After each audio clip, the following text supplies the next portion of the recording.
the worst Oh, no. professional wrestling years ever. No. I want a prediction for 2019. I got one last one. Oh, God damn it. Okay, what you got real quick? Jeff Hardy's gonna die. Okay, there you go. Jeff Hardy's done.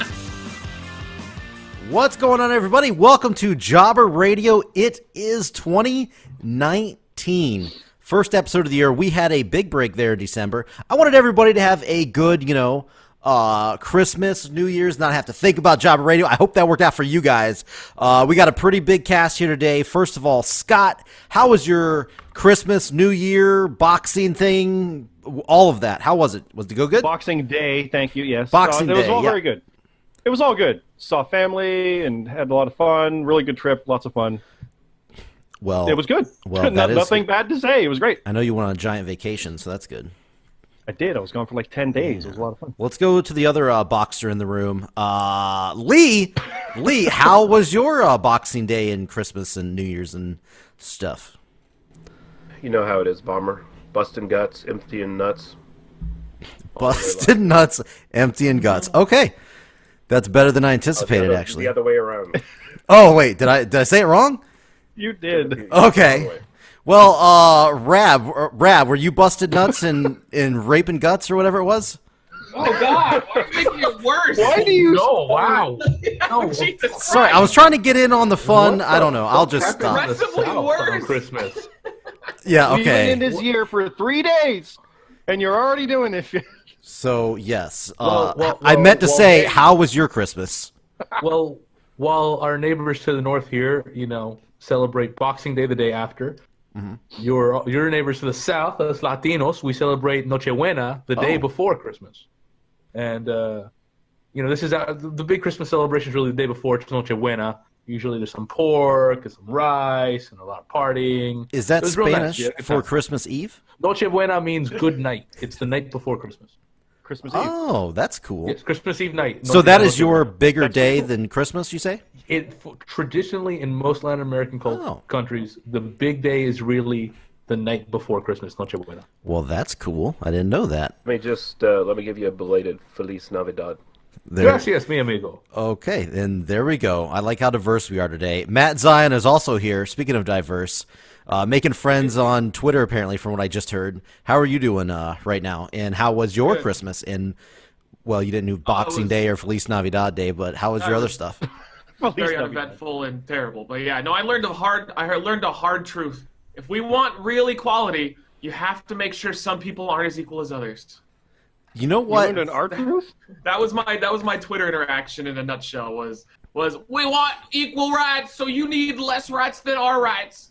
that's what Yeah, and you know what? I mean, we were talking about the Louis C.K. thing right before we started recording, and obviously Zion got into it with some people on Twitter, and I saw Rollins was the same thing happened to Rollins. Everybody's jumping on fucking Rollins for saying stuff too.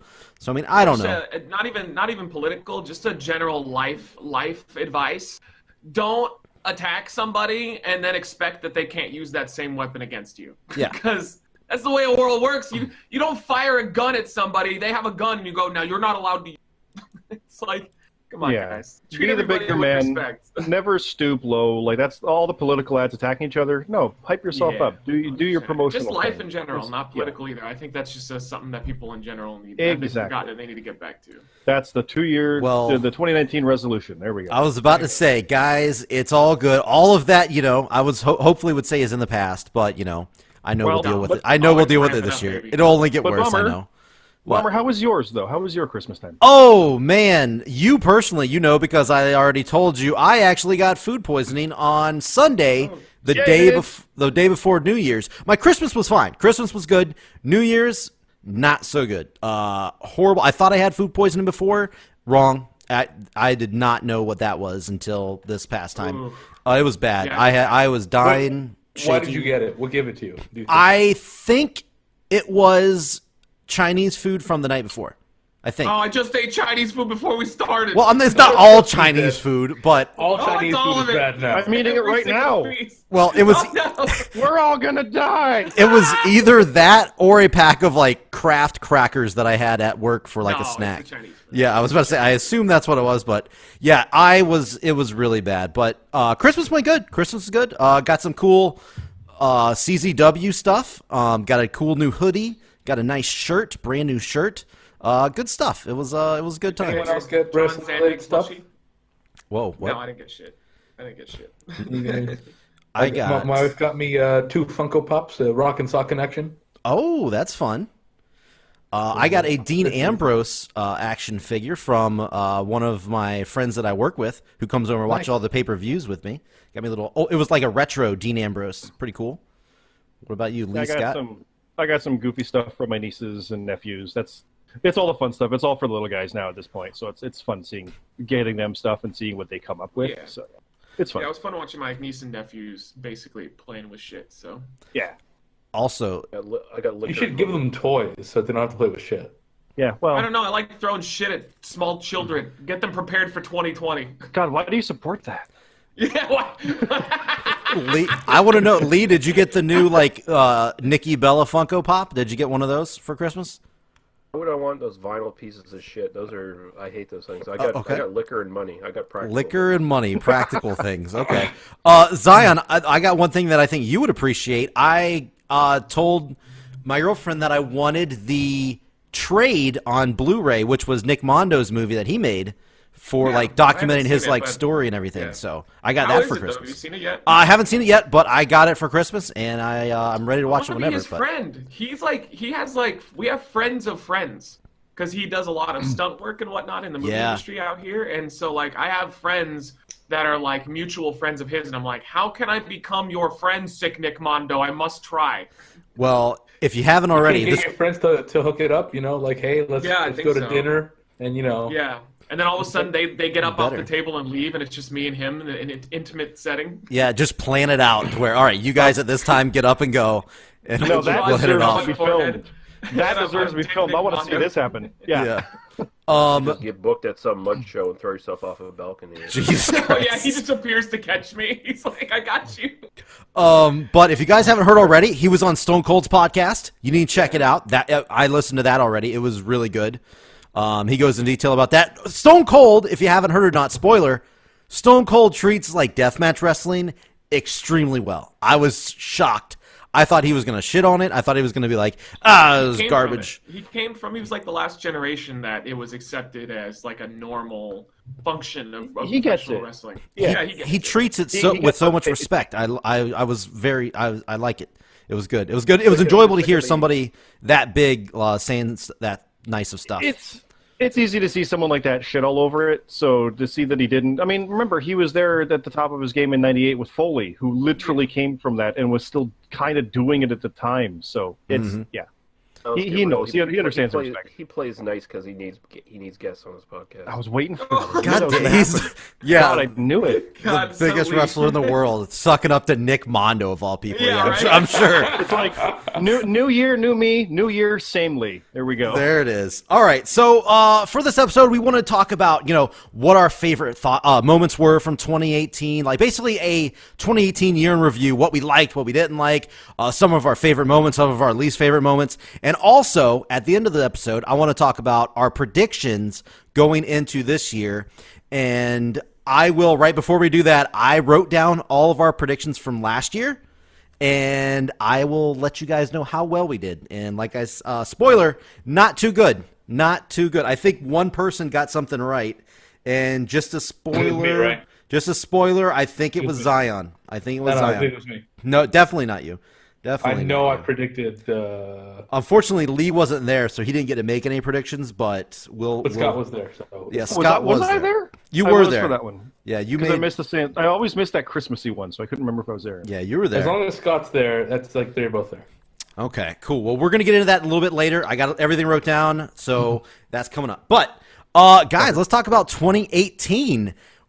Who wants to jump out first? What was we'll do favorite moments first. Did you guys have any, big moments that you really, really loved this year? What stood out? Not matches, but just cool things? It could be if a match stood out to you over everything else this year. Sure, yeah. Or an event, a happening All In.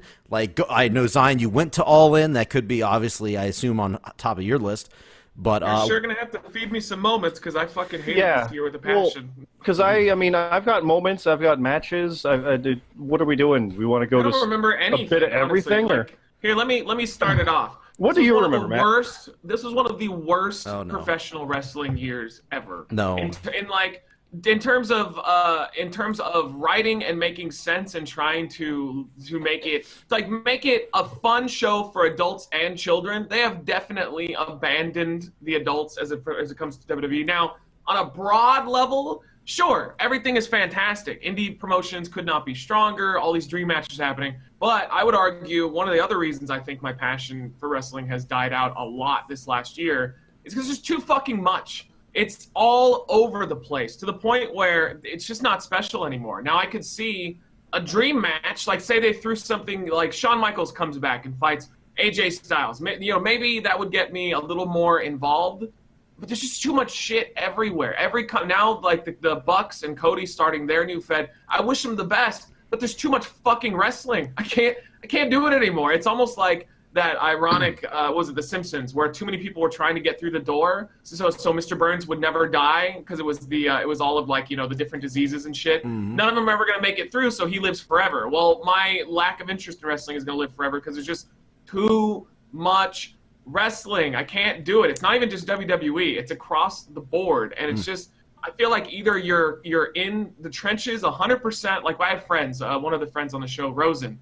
He goes to every independent show. He watches all the independent. And I'm like, it's just too much shit. I don't have time in the day for that. And then I feel like when I talk to him, it's only been like a month. I see him month to month.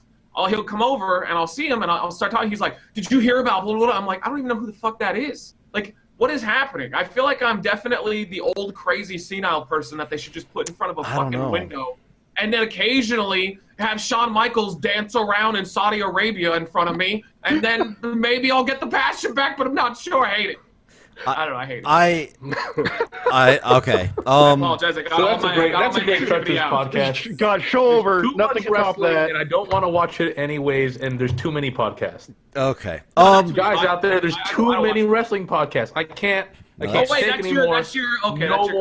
No more wrestling podcasts. If there was 1 million podcasts and every time you hung out with your friends, you were expected to know every single thing that happened on every single podcast, Rab, I would agree with you. You only have to know about the WWE. You don't have to know about everything else. That's not the writing true. is so fucking nonsensical. It is true, though. See, it is.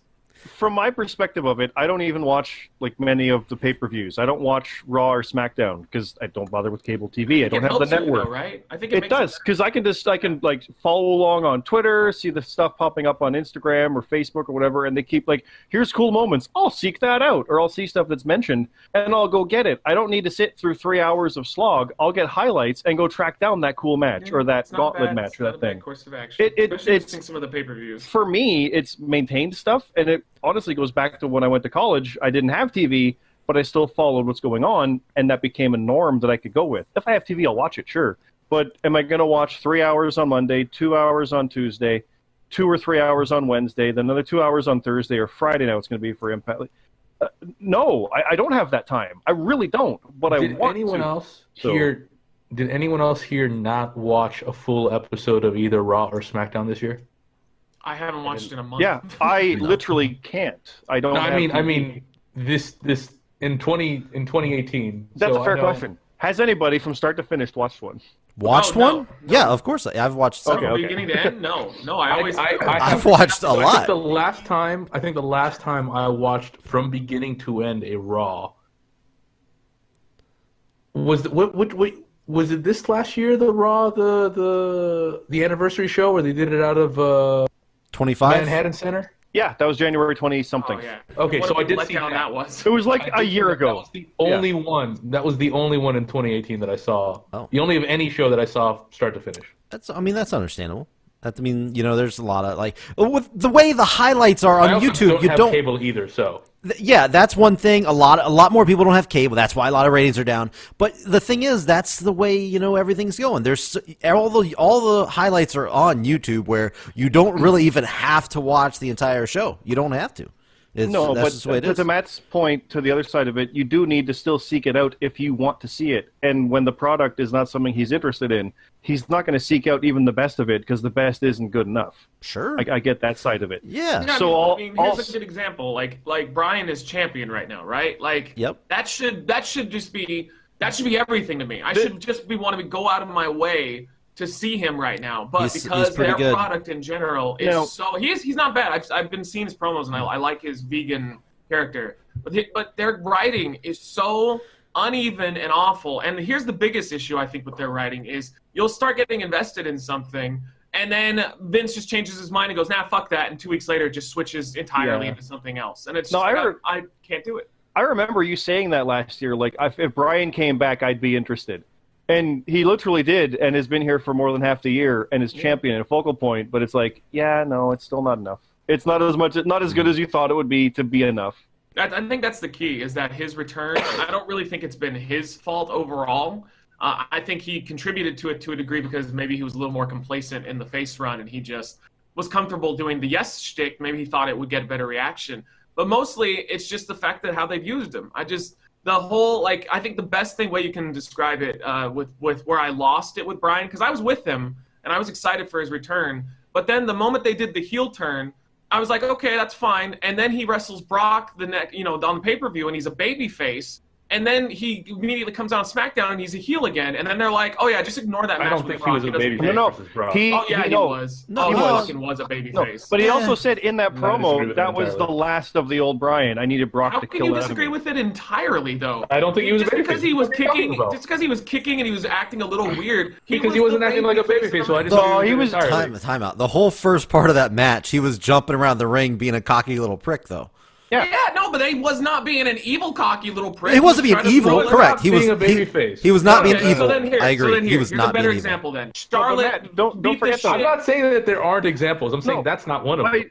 But I just want to jump in here first because he literally said that was the last of the old Daniel Bryan. Mm-hmm. That's the whole storyline gimmick, however you want to do it. He needed Brock to beat that out of him, and now it's dead and he can move on. That was that promo after the first series. He wasn't a babyface. He was being around. No, but he had elements of it, is what he was kind of saying, and that's all gone from that. So here's a better example. That's why the match was different. Scrap that. Rab's completely right. I'm totally wrong. Why was Charlotte a big old fucking heel beating the shit out of Ronda Rousey and then immediately feuding with Becky Lynch being a babyface? Like these are the kind of things that make me upset. Yes, that was bad. That was bad. Okay, well, there you go. But that's what happened with Brian. So Brian acted a little bit like the heel in the match, but he was the fucking babyface. Okay, no, he wasn't. He was cheered. Treated him like the babyface. He was cheered. They were calling him as the babyface. He was cheered. Brian, there's no way Brock was the babyface in that match. He was a fucking asshole piece of shit heel. He was not even remotely close. When you go up against Brock, it's kind of. It's kind of by default. I agree. It's kind of different where there's really no heel and babyface anymore for the most part. I'm on that side. I don't think there was a heel or a babyface. The only person that ever goes up against Brock that's like a heel by default is Roman, which makes no sense either and just adds to the confusion. But no, I don't think that's the case. Brock plays heel all the time. I think neither of them were heel or babyface. Well, I disagree with you then. So, okay. So does anybody, so when you were asking if anybody watched a full show, are you, Rab, kind of in the same boat as Zion with just this year you thought was... No, I think there have been much worse years. Okay. But... like 2013? Like 2003, I mean 3. Yeah, the worst year in the history of wrestling. Like by far. 2000, I didn't like close. Some of those 2000 years. Yeah, there's some bad ones. Yeah. 2003 by far is the worst one, but there's some like 2007 was real bad. Regardless, there are much worse years than this year. You can argue, even 5 years ago was worse than this year. So back then, though, there's a lot of opinion based on that too. Though. Back then, though, you were watching full shows, though, right? Like I was. I would watch even during the bad time. I stopped watching full shows basically when they started making so many shows.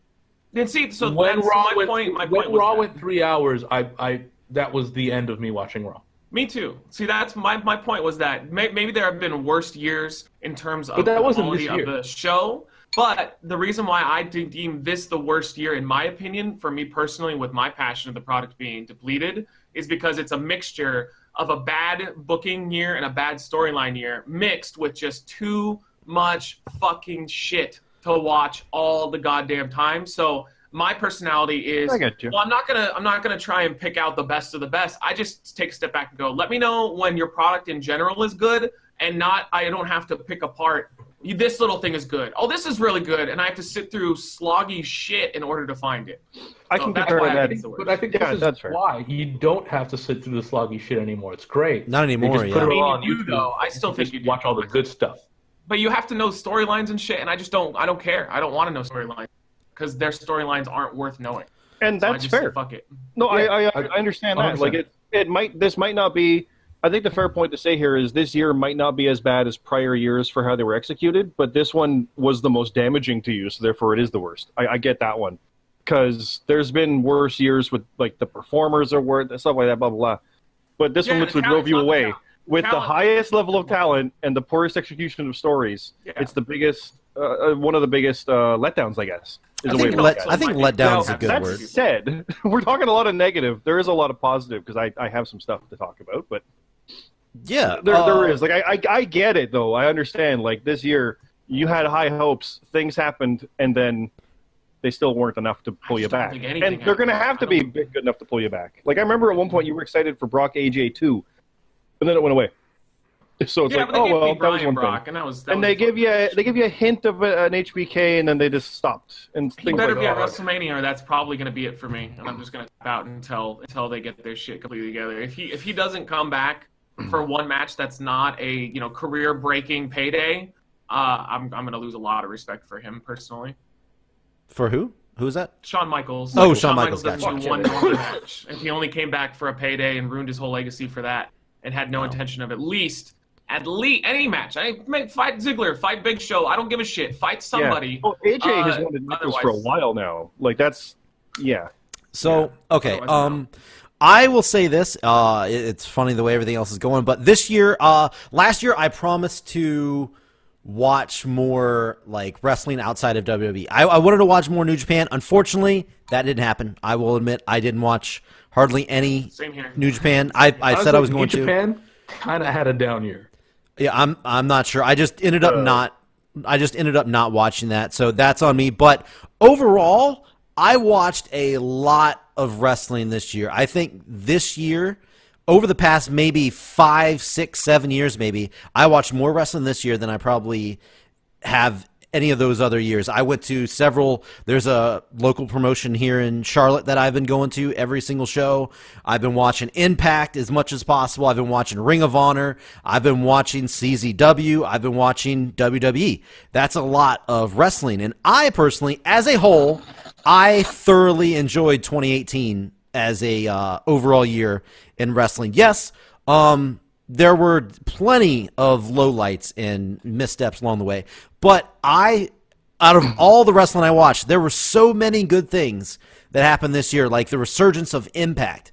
I loved watching every one of their pay-per-views they did this past year, especially, probably most people's, if they watched it, pay-per-view of the year, Slammiversary was fantastic. Several amazing matches on that show. Sami Callihan has been killing it right now in every single company he's been in. I've been following him on Twitter, everything he's been doing. I don't know. This year, to me, has been way better than 2017. 2017 did feel like a lull. This year, to me, seemed way better. WWE-wise, I see what you're saying, Zion. Yes. And I do see what you're saying about oversaturation, especially with this AEW, which is kind of hard for me to hard to say right now. I'm sure eventually we'll. Why did they pick a traditional W ending name? Like I've heard so many people rant about that before. Like you just a generic wrestling promotion. Like they should have went for something a little bit different and kind of changed it up. But just something elite. There's probably an elite wrestling, but elite. Yeah, just call it elite. At least not a fan of AEW. Yeah, it is elite. I like AEW. Their root beer is good. No, it should have been all wrestling elite. At least then they could have been called. Yeah, that sounds a little bit better. Oh, that's good. Yeah, right there. All wrestling. That sounds fun. AWE sounds better than AEW too. AWE. They were working with was it the Khan family, or there's some super billionaire family that's backing this. So maybe they had to owner of the Jacksonville Jaguars. Somebody said. NFL football team. Yeah. Super rich money merc. Yeah, $6.2 billion is their net worth. So I think they're going to be just fine. Yikes! Yeah. I just read today that they were looking at national TV deals, but we'll see. I know this is way out from that, had but a lot of money behind them at one point too. That's a 2019 story. Yeah, that's coming up. But I see what you're saying, and yes, I also am in the same boat. I hope for the best for those guys. I hope they do good with AEW, but I also feel, man, that's a whole nother promotion jumping into this. I'm already totally invested in WWE, Impact, and Ring of Honor. Those are 3 big promotions that are taking up my time right now. And to add in another one, I don't know how often they're going to do shows or whatnot, so we'll see when it gets there. But it does seem... Also, you're forgetting NXT. And it Well, I lump that but- all in together under the same umbrella. But yes, definitely NXT 2, 100%. No, but the only reason I bring it up as like kind of another promotion is it has its own storylines, it has its own TV, I see, pay-per-views. That's true. You got to keep track of it separately. Yeah, I can that's really true. That's compare fair. it all to the way the UFC was, where they had like a monthly pay-per-view, then a couple shows on TV. Now there's damn near an event almost every weekend in different parts of the world on their Fight Pass thing. It's like, I don't want to watch the random Croatia show. I don't care. There's not really anybody worthwhile on it, so I pick and choose the ones I want. And when there's so much of it now, sometimes that means parts of Raw. So Do you guys remember when we were like begging them to do more of the like network specials? We're like, if it's a house show, just go bring a fucking camera and film it. And now we're like, please stop, please. Can't take it anymore. There's too many of them. Stop filming them in totalitarian regimes that are killing journalists, by the way. Oh, God. That was the low point of the entire year, in my opinion. I really, really fucking hate that show now. Like, after seeing the payday they took and the lack of quality they put into it, and then just how they're just done with it now. So, like, they made their money, and now they're going to get out while they can. And it's like, worst match of the year. Bold. And again, Shawn Michaels, if that is it, if he really is done after that, I will be fucking furious at his legacy. Like, what kind of a fucking sellout is he when he's already a rich fuck, and he needed even more money? So I'm really hoping I'm wrong, but it does feel like he might be out. I don't know how Shawn Michaels' finances are. I do. He's rich. He's super fucking rich. How do you know that? He might have taken a bath on a bad. He might have taken a bath on a bad investment. He seems like a stupid guy. He's been around the block forever. He seems real dumb. We're not doing the Big Show JBL storyline where he did a bad investment. Real dumb. No, it's not a storyline. It's what happens to most of these guys who make all their money young, and then they get onto look at Floyd Mayweather and they immediately fuck it up. I would bet every dime that I have to my name right now, which is like 5 dimes, that Shawn Michaels was completely fine and he just wanted to take that sweet Saudi money. What it is he couldn't say no to that offer. That's what it is. They were throwing money around like crazy, and it's like, that. You know what? But do another fucking match to make up for it.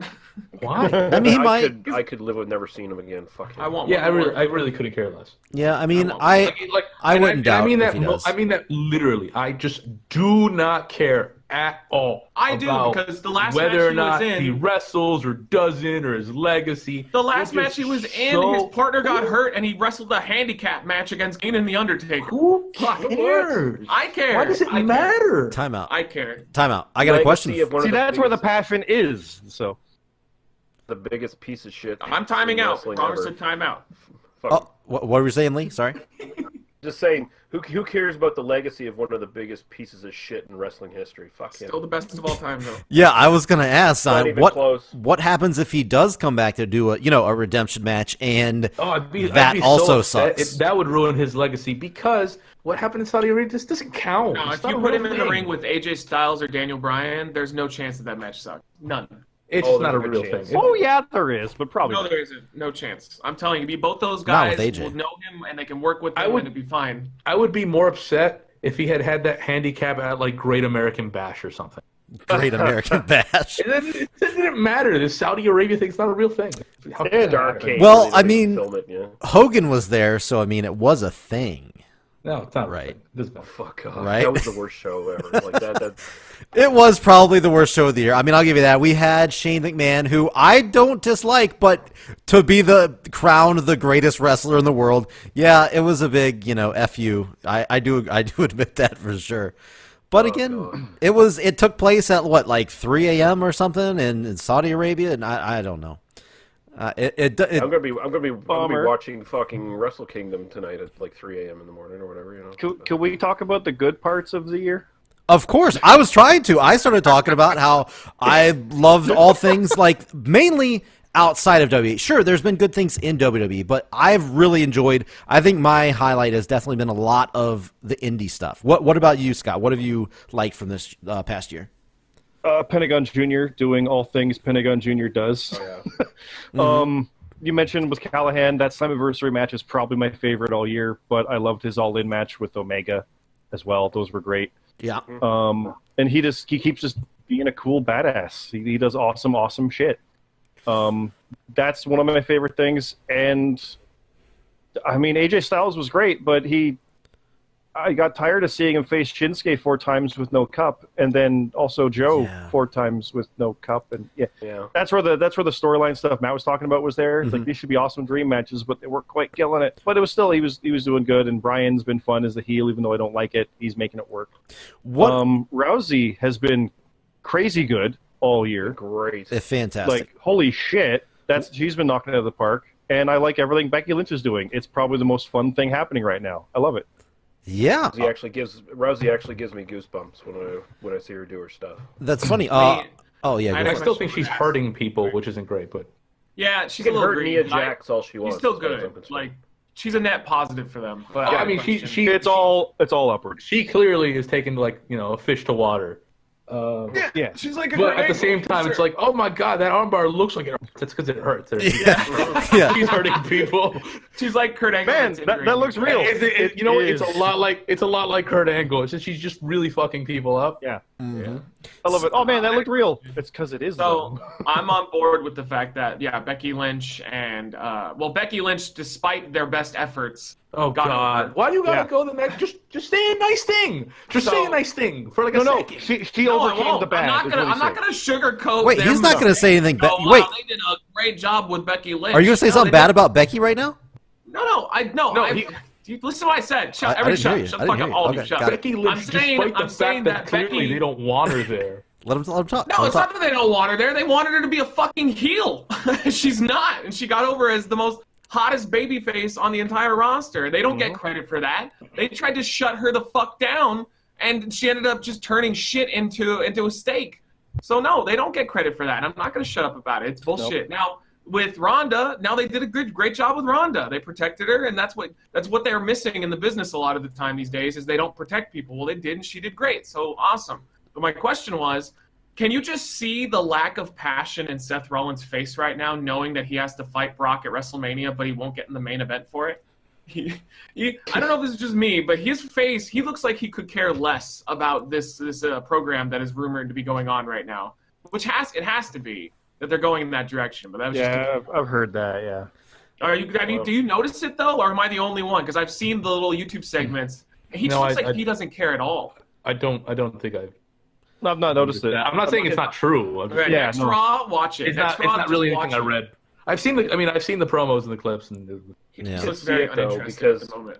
He looks the same to me that he's looked. So, are you sure it's not the beard? Pretty good. What beard? He made a pretty good point. Oh, beard. He's been carrying. What do you say? He's been carrying Raw for a fucking year. Oh yeah, he hasn't really gotten any respect at all. Well, he also did an interview where they asked him, like, "Would you want to fight Brock?" It was like a year and a half ago, and they were like, "Would you like to fight a program with Brock for the title?" He's like, "No, I'm good." He's probably just said, "I'm uninterested." He's probably afraid that the same shit that happened to Ambrose would happen to him, where Brock would be like, "Nah, I'm not doing that shit."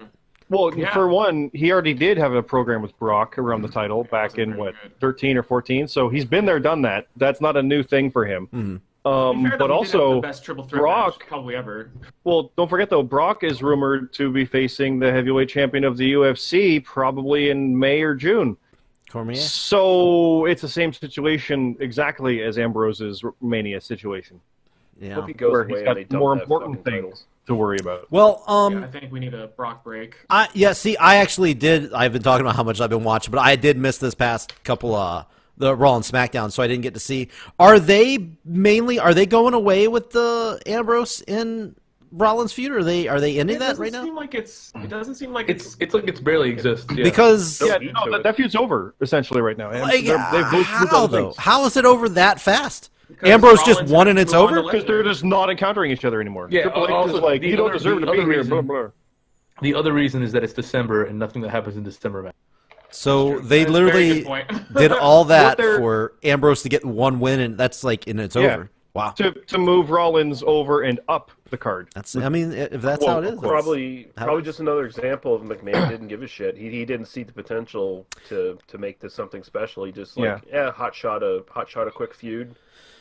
that's interesting Get a because pin me, pay me moment. And But move that on. turn, let's talk about cool moments. That turn that Ambrose That's a good did on Rollins was amazing. Matt, I remember you're talking it was about it great. a lot, saying like, Seth is like, it's okay. Like that was so fucking good. But look what they did And- with it, and that's why I get disheartened. Is that the right word? I get discouraged with the product because they give me this amazing moment that should lead into this awesome emotional match going into WrestleMania. They have one match, they barely touch each other. Dean Ambrose is now Bane, and it's done. Yeah. Okay, well, why am I getting invested in your fucking shitty product if you can't bother to have any follow? That Bane thing was weird. Yeah, it was really weak weird. sauce. He's still got the coat. yeah. Well, he the coat's does. nice. The coat's interesting. He could save the coat. I'm not opposed The to coat's the coat. good. The gas mask needs to go away. Yeah. I think it's on his logo and things. I so, yeah. feel like this is the second time they've done a Ambrose and Rollins like feud, but both times I feel like they didn't see it through, like completely. You know what I mean? Like there should have I been agree. so much more, and it was like okay, and just moving on. Like The first one was better, by the way, which is It sad. was better. That's real sad. it felt like right in the middle of it. Bray Wyatt just showed up. Like that's when he came out of the Hell in a Cell, just showed up and like, all right, your stuff's done with Seth Rollins, even though we're like right in the middle. The Princess Leia Hell in a Cell finish. Yeah, it's like, wait, what just happened? I mean, Yeah. I feel both times with Ambrose and Rollins, who should, I feel, have a fantastic feud. And yes, their match at TLC, most everybody can probably agree it was a letdown. I will also admit that. But overall, these guys can do some fucking great stuff if given the chance. And it's just weird that it seems like they both got the stories cut out from under them too early. But I don't know. We'll Squander it all. I mean, see. everyone's going to go back and feud with Baron Corbin again at some point. Oh so, God, I mean, get come Baron on. Corbin off the fucking TV. He's the worst. I'd actually think Baron not Corbin. your boy anymore? I Easily like. the worst. I Easily the worst thing I think there Baron is. Corbin's a very natural heel. I think he's pretty. Yeah, because he makes me not want to watch the TV. So if he's good at that X-Pac, he makes me I don't know, want to I sit in the think fucking he's channel. He's so natural. He's a though. natural. The problem with him is he's the a same dick. problem with Natural every. dick. No, here's the biggest problem with him. I think given a chance, Corbin can be really effective as a heel. Mm-hmm. He has the same problem that every general manager and authority figure has these days, and since the fucking McMahons really started the trend of that shit. On the show, every fucking segment of the show almost, you have to keep him away if you want to keep the people interested in seeing him come back. It's that old adage. How can I miss you if you don't go the fuck away? Less is more. Yeah, I don't know. I mean, I think with Corbin, he'd be most effective as like a janitor. God damn it. Maybe he's real tall. He can help. He can hang. Lance Storm. Probably good handicap. I'm just saying he's over as a bad guy. Storyline? I'm just saying he's over as a He's bad not a guy. bad He guy, is. but he's so boring. he's like, I don't think he is bores over. me. I think He I is. think People no, I think boo people him just so really much. didn't want to see him anymore. I mean, maybe Everyone that's was happy to see him get his comeuppance because they were. It seemed And like that if he did, is he good. No, because it seemed like if he did, he really would just stop showing up on television. I don't know. What they really wanted was him to no longer be there. when everybody That when is not no. I don't know. Good heel, I you think I want to disagree. see keep getting beat. They wanted to see him get beat, so he goes away. I don't Yeah. know if I agree with that. They didn't want to see him He needs like to get the back bad guy to wolf get shirt, bro. beat. They just wanted to see him not be on TV anymore. That's not a good heel. That's like JBL the only time was- anyone was interested in the stuff with him was when it was if he loses, he goes away forever. Yeah, it's true. They were pumped for that. Yeah. No one gave a fuck about anything he was in, and then it was like, oh, but if he loses this, he'll go away forever.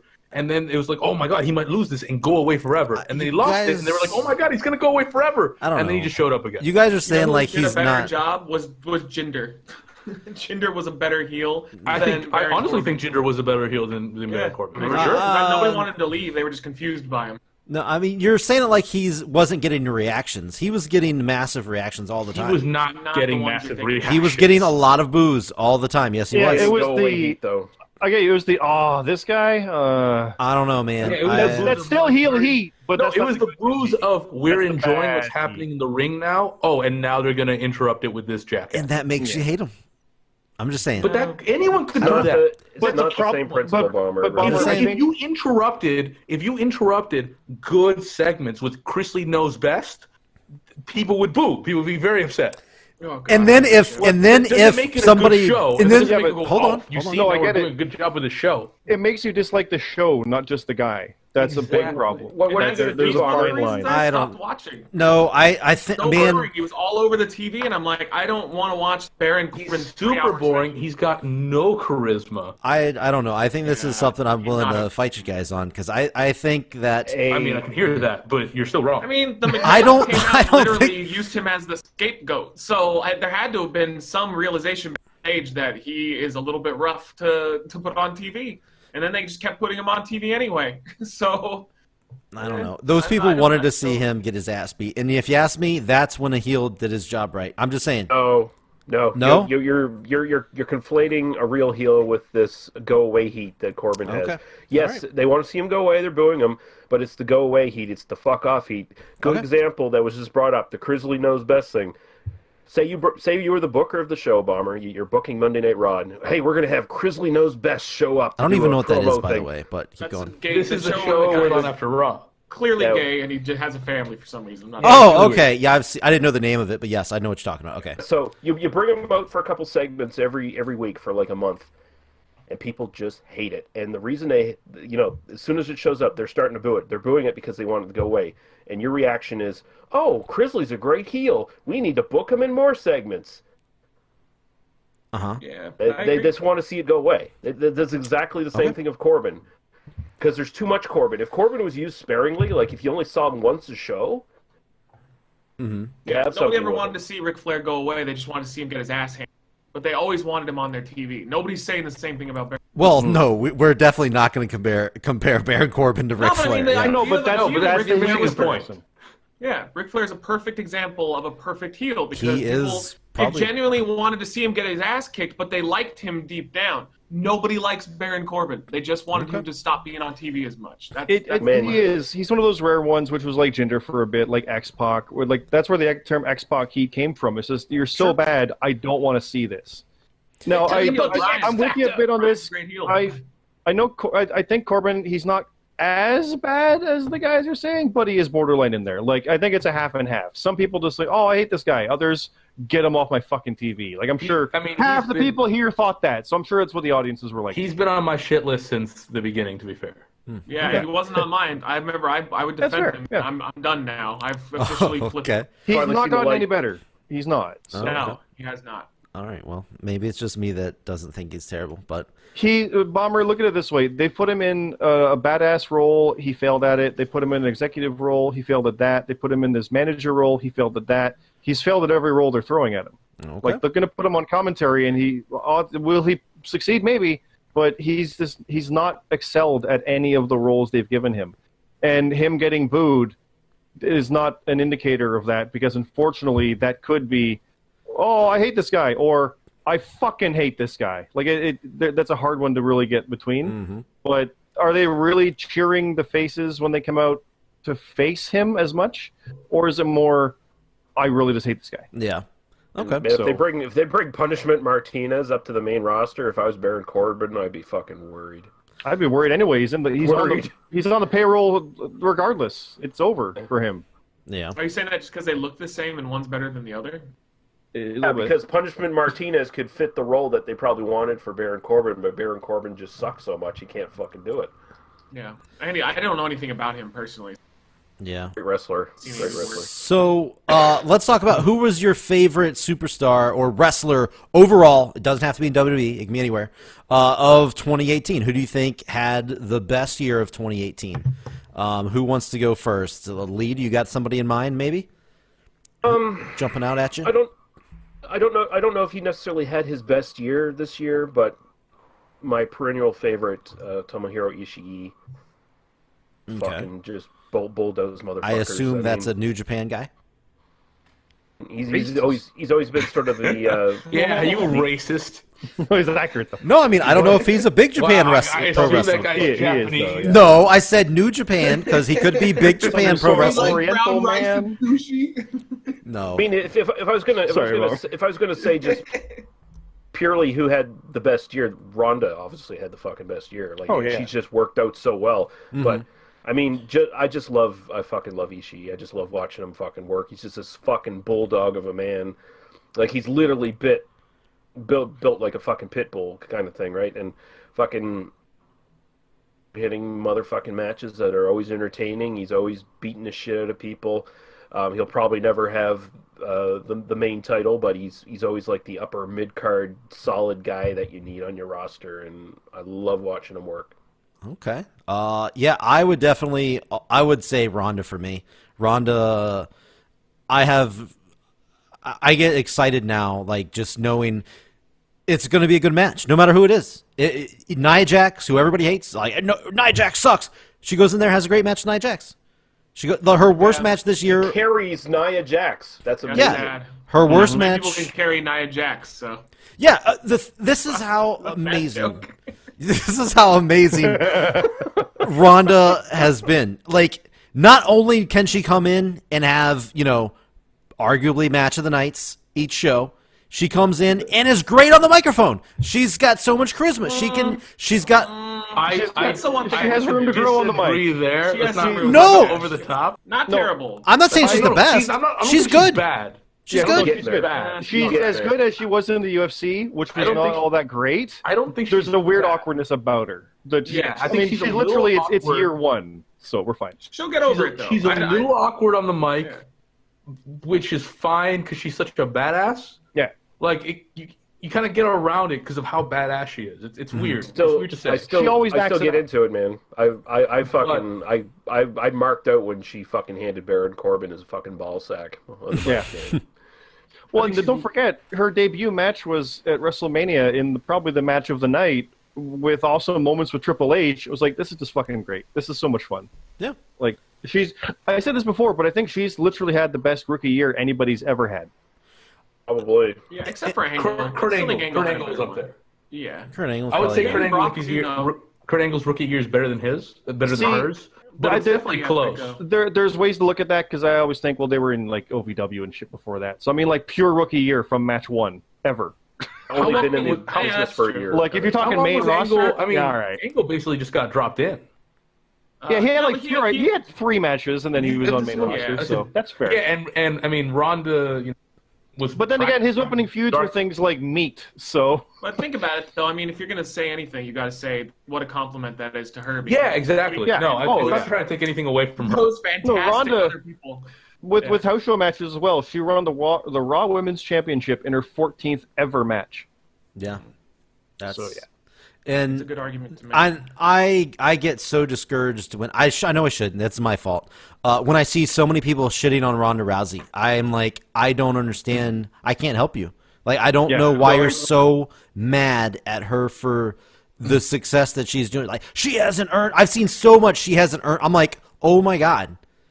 Like, because of her, It She's drives carrying me- on her she's back. probably going to get a WrestleMania main event. yeah, Like, it drives me Yeah, nuts. because It's of crazy. Ronda. Ronda's We're- the one that changed that conversation. Yeah. Ronda was the event. WrestleMania main event at some point. It was a Garrett that's just in the stars, and that's been kind of like thought of for a while. So the fact that that's happening, okay, awesome. And That's- I will yeah, watch what that thing with a is- smile on my face. Oh yeah, Ronda Fucking and assholes. Becky needs to be it. They need. I to mean, be the I main will event. say, if I had to pick a year over another, trying to discount whose rookie year or whatever, I would take Becky's. I think Becky's last 2 months was stronger than all of Ronda's year. It's I was thinking that. I would say Becky's last moment was stronger than all of Ronda's year. Ronda had a fantastic fucking year and probably the second best of anybody. But I think those last 2 or 3 months with Becky, you know, has taken it from, because when it was just Ronda, you were saying, oh, they're really trying to push the women's wrestling and, you know, kind of making it like it's a top thing just because it's Ronda and they're trying to sell Ronda. Once it got in with Becky as well, and then the Charlotte match with Ronda, and then all that is when you're going, oh shit, the women's wrestling might just be the best thing on WWE right now. Like, that just might be the best thing. Mm-hmm. Becky's done it. I don't want to say by herself, but she's literally carrying it on her back, leading the way. I feel. And let's forget Asuka's the champ on SmackDown right now. That's a very good thing as well. So finally they pulled the trigger with her and got her in a good spot. Look at Becky. Like, she literally took this where they tried to push her to the heel side of things. Okay. She managed to take that actual bit and catch lightning in it and get better than she was in the first place. Despite Road Dogg's shitty booking, that fake Anderson motherfucker. Yeah. Oh my god. Oh, they just. Oh, let's not forget some of the best moments of the year was Matt versus Goldust. That was fun. That was the best feud for me this year. Yeah. Feud of the year. That's the good. one thing I was going to say, too, is that if we don't get Ronda Rousey versus Becky Lynch in the main WrestleMania, what are they doing?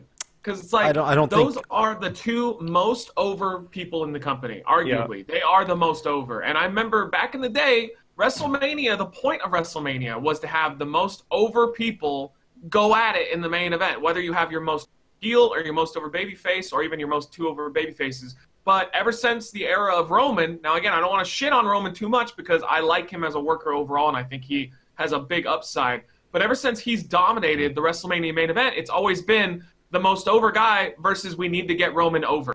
And I'm done with that. I don't want... The main event is supposed to be the two best people you have fighting in an epic, memorable contest. If you want to get somebody over, you have the full year and other pay-per-views to make that happen. Stop putting people in the WrestleMania main event that we're just going to fucking forget. I don't even remember what happened between Roman and Brock, other than it was terrible. So it's like, let's get the two people that everybody cares about, put them in the ring, and let's see if we have magic or not. And how would you feel if it was a triple threat with Charlotte? Yeah, I don't want say, that. I think it will. I think it will be. I don't want that though. I don't think it will be, but I think I'd be okay with it. I think there's a chance. It would still be a good match, but it wouldn't be fine, but it wouldn't be the same match. I want mano a mano. Imagine if Brock and Austin back in the day, they were like, the logic is, well, they've already main event team together, so when we put them together at this one, well, fuck it, let's throw somebody else in there to make it different. Would it have been as epic? No, it wouldn't have been. I mean, like, throw in naked. Yeah, imagine it was like The Rock, Austin, and then like The Big Show, and then for some reason Mick Foley. Waters it down. Exactly. They kind of did. I want one-on-one. That's it.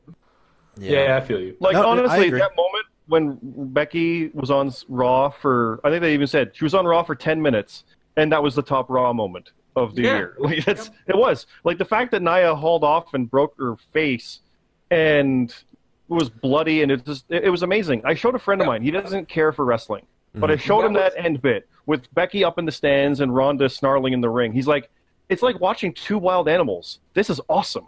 That was damn near an Austin in the sharpshooter moment. It was perfect. Becky, and people even said broken nose. The legend of Becky grows. Like, it was everything. It was everything everybody wanted, but it wasn't forced. It was organic, which is what the best moments always are. We've talked about that for years now. So seeing that come through, seeing how that was, I don't want Charlotte in there. It doesn't work because I want to see this climax. I want to see this end. No. And nothing on the men's side, they got 4 months, but nothing on the men's side even remotely entices me nearly as much as that fight does. Nothing on the men's side. You could have Seth versus Brock in the coolest way, but I'm like, yeah, but it's not Becky and Ronda. That's where my mindset is right now. So I remember they don't think that way anymore. I mean, ever since they got in the network and they've dumped dependency on pay-per-view, WrestleMania is basically sold before the new year even starts. Like, they've already got... Yeah, but at the same time, they said it's really the problem was, that they wanted Roman to be the guy, so they wanted Roman to get all the big moments. Right now, they kind of want Ronda to be the guy. They do want the most marketable person in the organization. That's what Matt was saying. Like, it was now about big moments trying to get Roman over. It was what they were using WrestleMania for. It was no longer year-long build to pop the buy rate of the biggest show of the year. They don't care about that shit anymore. Yeah. They just care about having big moments on the show. Like, WrestleMania is just another show now. Like, how fucking sad is that? Yeah. So, but it's 7 hours. yeah. Well, I mean, yeah, it's 7 hours compared to their 5-hour pay-per-views that they run Yeah, every month or whatever the fuck now. So, Yeah. But the Roman yeah. thing, I mean, that's probably one of the lowlights, and hopefully he's recovering from that, et cetera, et cetera. But honestly, this is one of those situations where Roman being out leads to opportunities for others, and people are like, oh, Seth and Dean and things like that. Nah, something like Becky and Ronda is going to capitalize on stuff like that. Because it used to be, oh, they could main event, but it's probably Roman and something, Roman and Rock or Roman and this. Now it's like, no, it's Ronda probably. There's no reason to not. I mean, So- when Ronda first came in, and they would use Ronda to close segments on Raw, it felt a little forced sometimes. Mhm. Like, oh, they're just trying to play with their new big toy. But it's gotten to the point where it feels organic and it feels right. That of course the women will be closing the shows. Yep. So Scott, who was your superstar that you haven't heard from you yet? I did kind of say it earlier in my stuff, but I kind of want to say Pentagon Oh, just Pentagon? because I don't Yeah. remember. I mean, aside from I think it's like fucking Blue Demon who won the NWA title, we haven't seen someone win a world title that you don't know who his real name is on national TV. Just it's kind of cool to see this guy come in out of nowhere, have that awesome triple threat with Aries and Phoenix at that Impact versus Lucha show, which was one of my favorite shows, the WrestleMania weekend when they did. It was so cool. And he goes on to win their title. It was a couple months, but it was like 3 days in tapings. But he's been great ever since, and he had that awesome feud with Callahan. He's really done no wrong as far as I can say, and it's been great. I don't know if I'd say he had the best year because, like I said, Ronda's had an amazing year, and look guys like Adam Cole and guys over there having good times, and Ciampa and Gargano all year has been great. Yeah. But yeah, Well, it's all right to Becky be the a little last couple biased, months That's fine. has been so good. So I'm still going with Pentagon overall, but if this happened with Becky like a month prior, I'd probably be saying Becky. Yeah. And Rab, you said Becky, right? You're going with Becky. So I said Becky was my I think had the best year of anyone, and I mean but I'll say my favorite thing about this year, about 2018, was kind of the reemergence of NXT as Yes. an all-around That's my amazing show. And NXT kind of, and I've been a big NXT person for a long time. I say that every time I mention NXT for some reason. Fucking hipster. But it kind of started around the time like Balor had the title for a while. Bobby Roode was doing his thing. It was kind of weird for a little bit. Rude was this the problem year- for me. It's like, what happened? Rude was the problem for me. That was where Problem? like I felt like they went down. Well, I think it started during Balor. It started going down. I mean, I liked Balor and I liked him and Nakamura What about and Owens, Joe, though? and they had great matches. But like, NXT started losing something. I don't know what it is. But ever since, they started making the show about, first around Gargano and Ciampa, and then just all the other stuff that's been happening on NXT, all the the Undisputed Era, Ricochet and Velveteen, and I'm going to throw even, the British guys in there too, Mustache Yes. Mountain and them. Don't forget that. Mustache Mountain and Undisputed Era has some great matches and war games. Didn't that win match of the year, actually? I think NXT did come out with its awards and stuff. I think Mustache Mountain and Undisputed Era won match of the year on an actual NXT show. Am I right about I that? think the one they just aired. I Definitely think, possible. Yeah. Yeah. But I mean, even by the end, I really started enjoying, Kairi Sane and Shayna Baszler's matches. Oh, And that yeah. was, probably the last one to come around on Shayna Baszler. Call me crazy. I've She's always still liked a little Baszler. green. Yeah. I think she's still a little green, but I'm definitely coming around on her. And even at the beginning of the year, I think my favorite match I think of the year for them was Gargano and Almas. Almost, yeah. Yeah. Gargano and Almas had Oh yeah. what was I think my favorite match of the entire year, regardless of NXT or anything else. I think it was better than the Ciampa match, but obviously that was fantastic as well. So my favorite thing of the year, the resurgence of NXT. NXT was great this year, fantastic. Yeah, One of the best yeah, my years they've favorite. had, I agree. probably since like 2015, 2014. It's something to say when because I watched every single Takeover show. Every match on every Takeover. I know there's only 5, but every match on every Takeover was a good match. I can't remember one match where I was like, I didn't really like that. Not saying that they were the best matches, but No, I get what you're saying. they were all good, solid. After the show, you're like, man, those are 5 good matches. Yeah, never a Every bad single match. one. Every single Like show. Gargano and Dream was great. Or Yeah. No, Gargano. Sorry, Ciampa and Dream. Gargano and Yeah, Black. Ciampa and Dream was. That was so good. The ladder match, to see- 6-way for the NA title. God. To see, oh my God, I completely forgot about that. There's so many. Yeah. It was. And what about the Undisputed Era versus the other 2 British guys? I always forget their names. Mustache Mountain, Not Mustache Mountain. Pete Dunne, and Not done. Nope. No, you're thinking of The 2 bald guys. Yeah. One's What? not British. Oh, One's the British, War one is- Raiders? No. No. Lorcan and Lorcan, yes. Oh, Lorcan. Yeah. wasn't it Lorcan and Larkin's Dunne? not British. Not done. Danny Burch. Birch. Birch. Lurkin and Birch. Lorcan. Yeah. Yes. There you go. That was another good one. Oh my God, that was that great, started. man. That was a Great kickoff to one of the. That was like the first match on one of those. Fantastic. Yeah. No. So good. It used to be that the first matches were always good matches, but that's not true anymore. Well, not for for them. Every match is No, I mean, That's what I like on about- WWE. So Oh, back you in mean the day, WWE, first yeah. matches was always some great tag match. Yeah. Yeah. Now What I it's like about just some NXT. garbage match at 6 p.m. Or the world title. Or the exact. Yeah. Yeah. Zion. But I don't. Oh, sorry. Go for it, Lee. That's what I like about NXT is that good workers get rewarded and they get pushed up the card. Like a guy like Lorcan, who was just like he was basically a jobber when he started out, and he just sort of worked his way up the card to where he was like getting tag title matches and stuff. You It know, was awesome, man. PWG. Biff Busick was his name. Yep. He was. CZW World Champion. I'll just drop it. I don't know what that organization is. Yep. You'd have to. Just wanted to drop Those it. letters don't. I was don't also a make- CZW World Champion. I know you were. I know you were. I know you Drop were. the belt to a tweet. You're like, I can't defend it. I gotta go get some lunch. But hey, you're in good company then, because there's plenty of top-notch CZW World Champions. So you're in good company, I guess.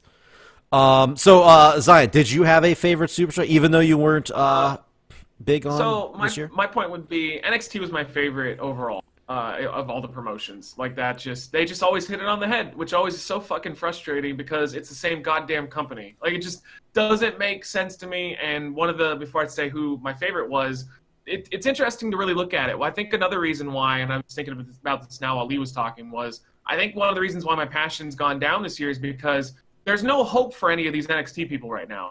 The moment they get called up, they're immediately used like shit, or they're just straight up buried as jobbers. Like, look at Almas. This guy is phenomenal. He had a actual 5-star match, and then they call him up, and he's done nothing. He's done absolutely nothing, and he's on the good brand. He's on the one that is supposed to give some of the rookies a little bit more screen time, a little more chance.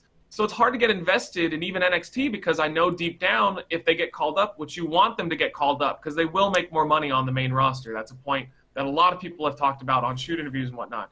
So they want to make that money, but it's like, gonna use them so bad. It never fails. Name one NXT tag team that they've treated with respect. None. It's not a single one. American Alpha for 2 months.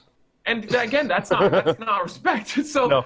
it's just- Almas had a match with this past week. It was, yeah, with they're coming around on It him looks now. like it No, looks with like him, they might start. Cena and be Becky starting to against- come around. Yeah, on yeah. Almas. Okay. But Yeah, but I mean, if until we're they gonna do, give we me have shit- to. if we're gonna give me shit for how bad my predictions are, I would like credit for how good my prediction on almost getting called up and doing nothing with. Nothing. Yeah. Well, There's yeah. literally That was a tweet also that a says he safe did nothing for 7 weeks in a row. I specifically said when he got called up that I did not want to see him called up because they Yeah. were gonna fuck it. But I see what you're saying, Zion. But also, can't you I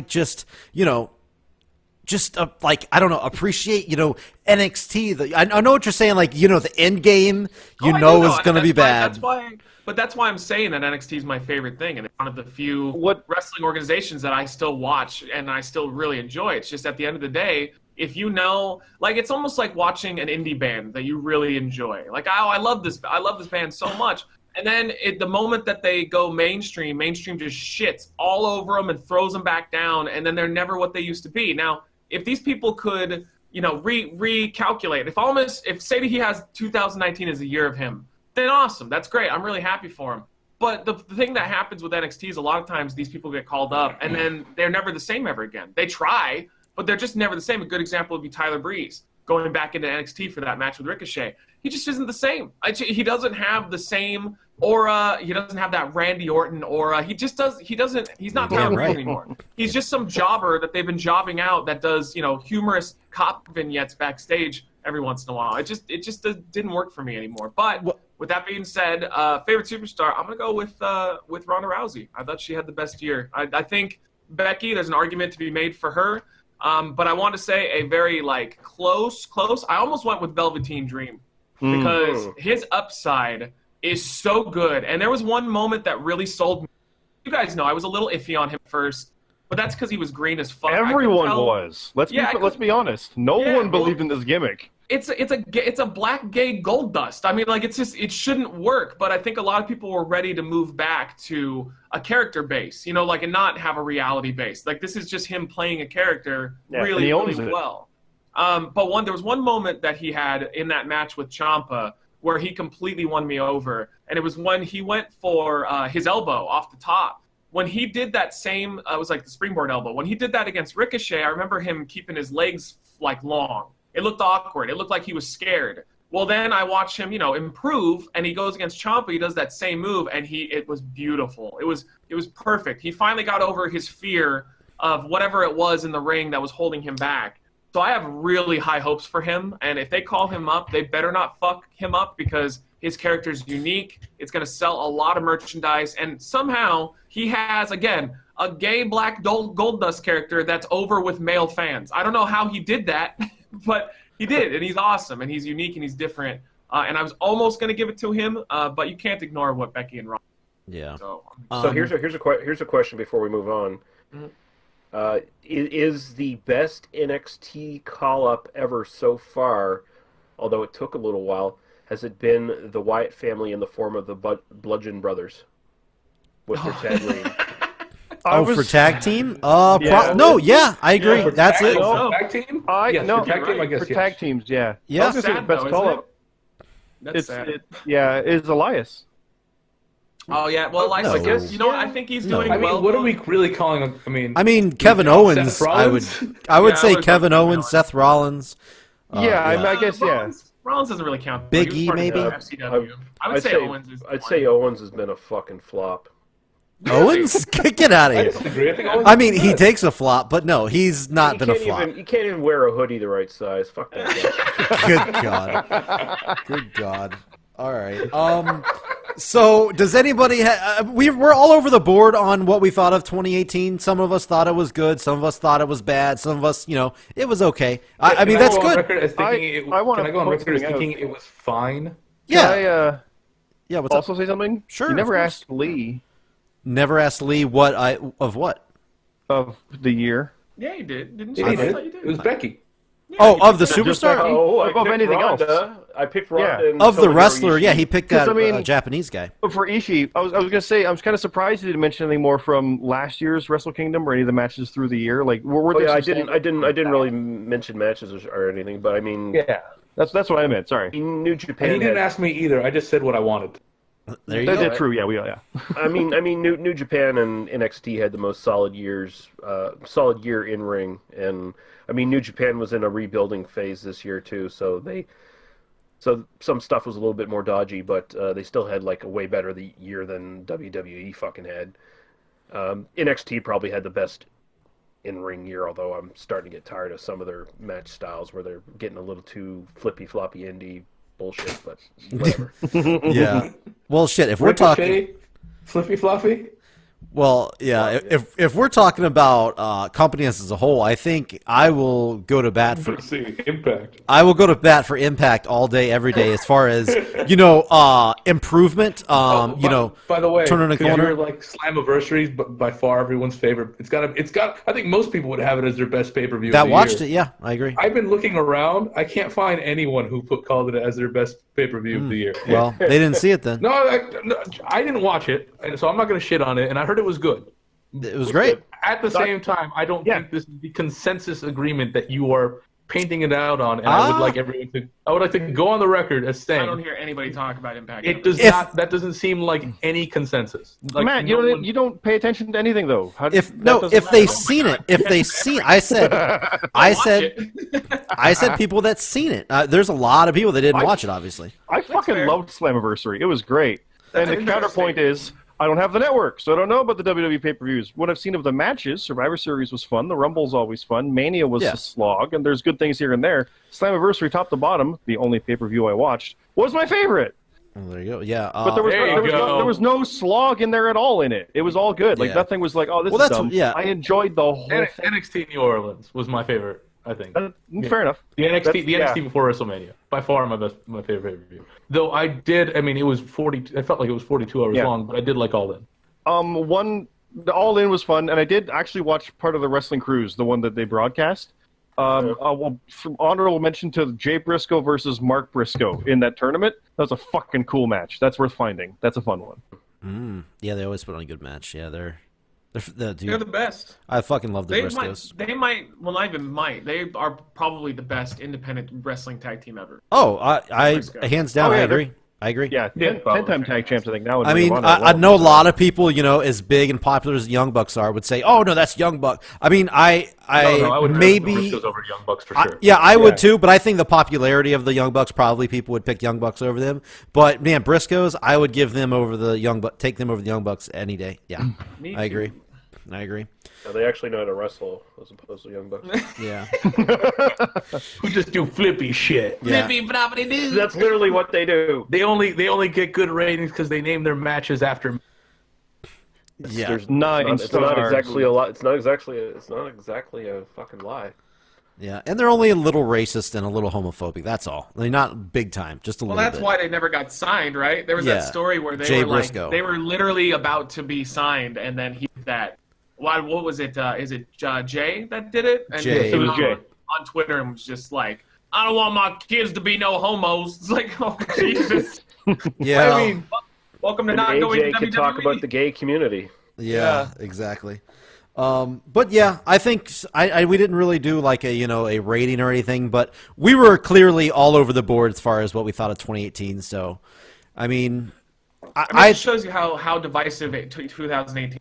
It was like some people loved it, some people fucking absolutely hated it, and there were some people that were just kind of like, I'll just wait for 2019. I definitely think people that solely or primarily watch WWE, I can definitely see how they saw it as a downer year for sure, and for wrestling overall, I can agree 100%.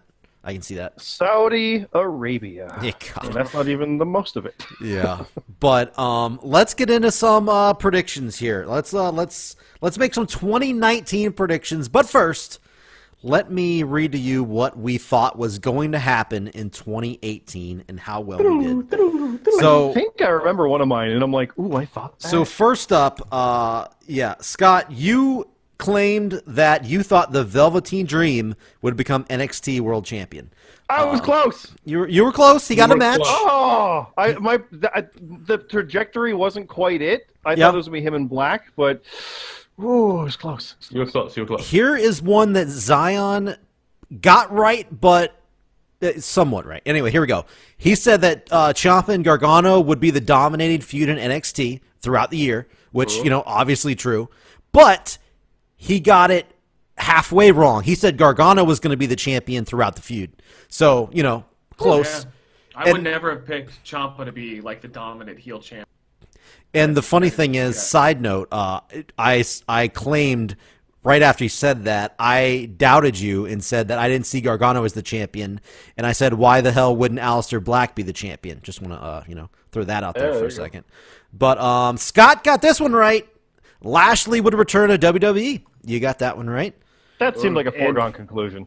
Sure. And do nothing. Yeah, he's done even less with his heel gimmick. I loved his heel gimmick personally. I like a few bright spots on Raw. I like Black Papa Pump. Yeah, I like Leo him and Rush. Leo are good Leo together. Rush. And Leo. Yeah, no, they're good. Like, when he just the TLC pre-show, he was just standing there flexing. It was great. I'm like, this is he's like he doesn't give a shit. I He's love just heels gonna that don't flex. give a shit. It was That's good. my favorite. And that's why like No Fucks Lashley is so good. So I'm just Yeah, waiting. Like let him That's how loose. bad the product has gotten when No Fucks Lashley is a bright spot on the fucking Yeah. show. It's true. No, to go back to that. No Flux Lashley. Yeah. Was great in Impact. So it was a case of like a big fish, small pond. It can work here, and it kind of is a bit, but they're not really pulling the trigger on it. But he's still fun. Leo I like. together is just Yeah. great. Yeah, him and Leo I are care perfect. very little. I care very little about You care very little about Lashley or Leo or both. about Lashley. He's got no reason to. They're not giving you a reason. I get I that. I care understand. very little. He is half Panamanian though, so I'm down with it. Oh, okay. There you go. Speaking of Rab, your big prediction was you thought Bobby Roode would become WWE champion. Yeah. So did I. I honestly swore that was. You gonna be a thing. may have agreed, thought I for think, sure it was but going to happen. Couldn't see Yeah. that coming. Way In my wrong. prediction, did I say that I was pro it happening, or did no, I just of say course I thought it was going to not. happen? You just said that I just Yeah, predict your that he'll be a prediction. champion. Yeah. Yeah. Because remember, my prediction of last year was basically every month I would predict that what's the Indian guy's name that I don't like anymore? Jinder. Jinder? Jinder, thank you. I basically predict every month that Jinder would win, and everyone would go, "What? No!" So it might have been that I was predicting a thing I didn't want. Oh, dear Lord. I legitimately thought Rude would be by the end of the year. I remember that, and I'm like, "Ooh, I thought that. Wow." You know, before you go on, I wanted to say Yeah. one thing I just thought of right now. It was funny was I think all of us really thought that Jinder's title run would have went down as like the disappointing thing that happened, but then Saudi Arabia just made everybody go, well, it wasn't that bad. Yeah.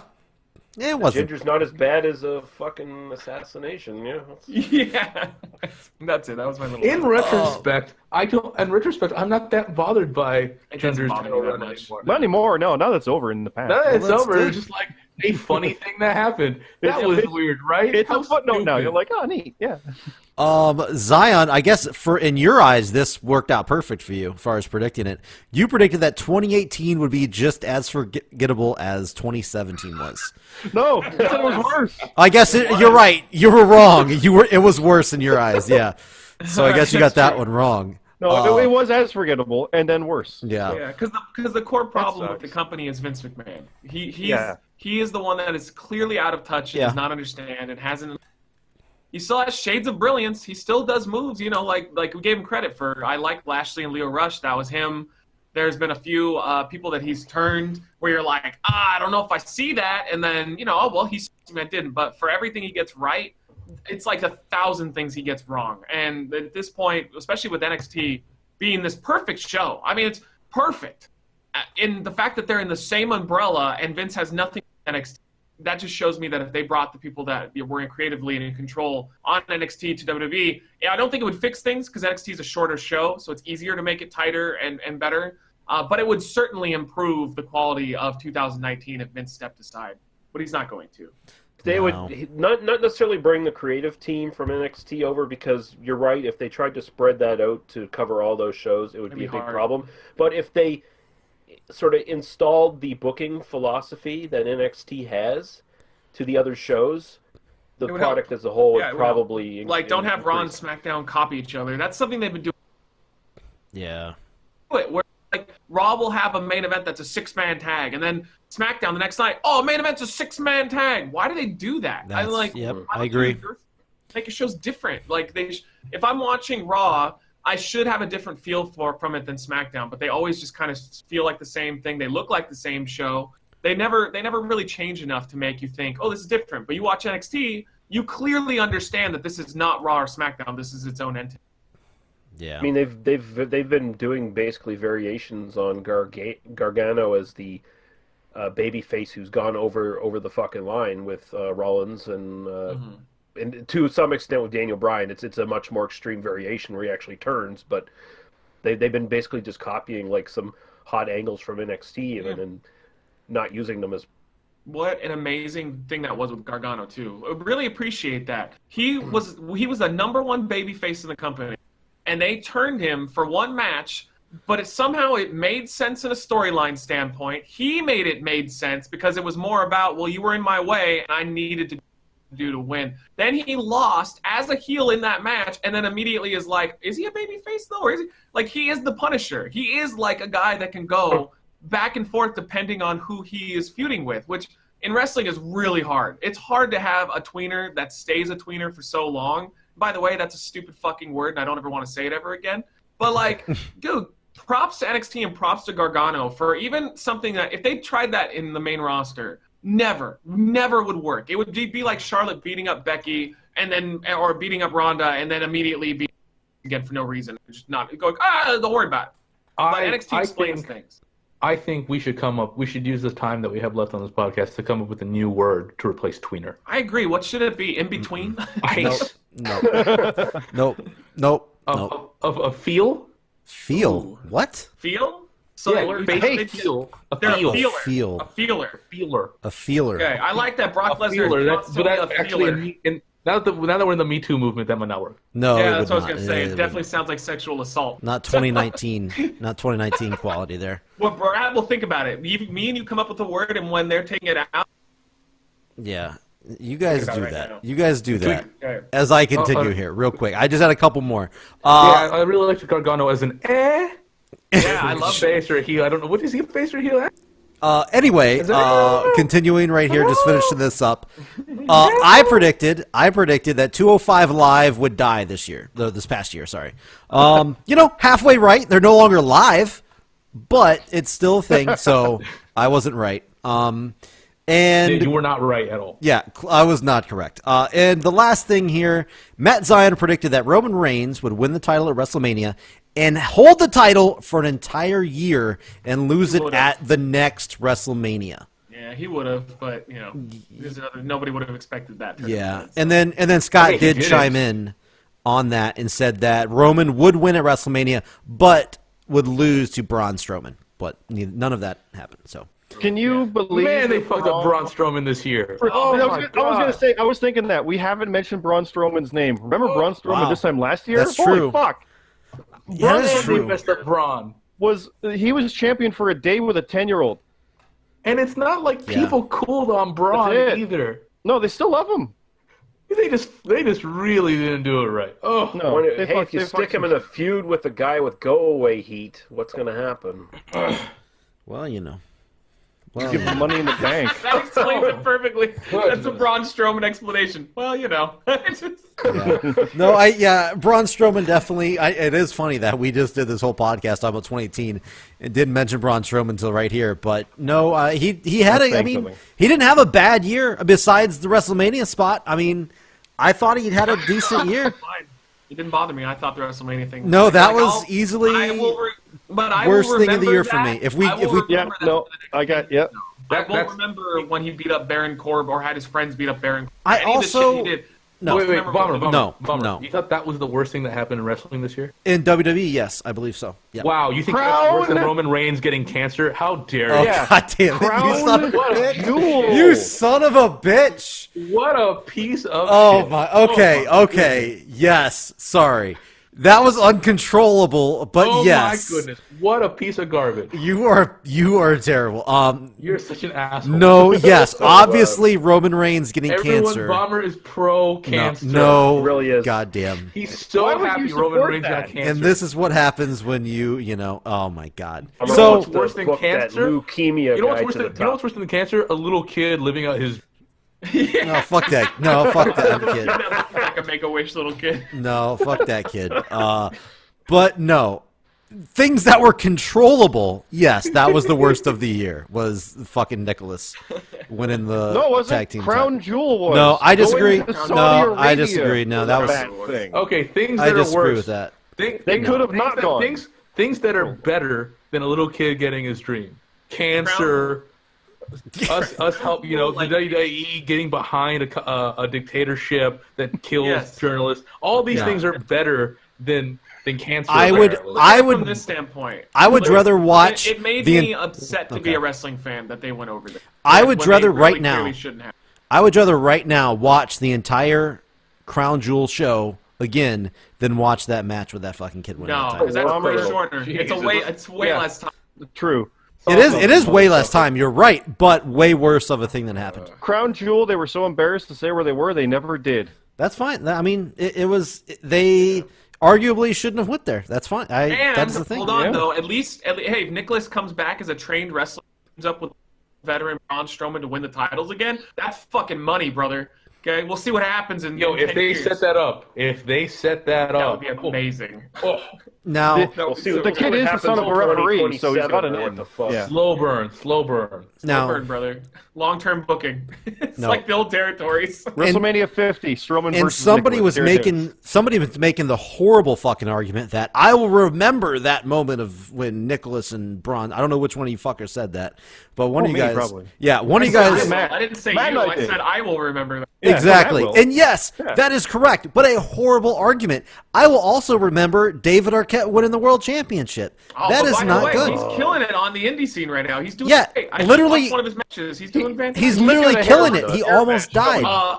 What do we talk about? Long-term booking, brother. David Arquette's plan was to win the No. WCW title, and then 30, 20 years later, he's going to go out into the scene and kill it. Yeah. Hey, we want to He's talk gonna about kill rookie himself, years. hopefully soon. Rookie years, David Arquette did win the world title in Yeah. his first ever match. That's That is true. hard to That's watch. True. Best There it is. rookie year ever. Better than Ronda. Hard to Yeah. beat. He's Okay. he's got a shitty indie career going. Let's move on to predictions. Yes, thank Can you. we do Thank that? you, Lee. Yes, let's get some 2019 predictions. I'll have to come back and listen to this episode a year later. But what do you guys think will go down this year? Just whoever wants to go first, shout out a prediction you have for this year. Is safe or... I got Well, no, three. lead the show. It's 5 people. Yeah, well, we're just gonna shout things out. Oh, Everybody shout. shout. All right. Rab, give me one.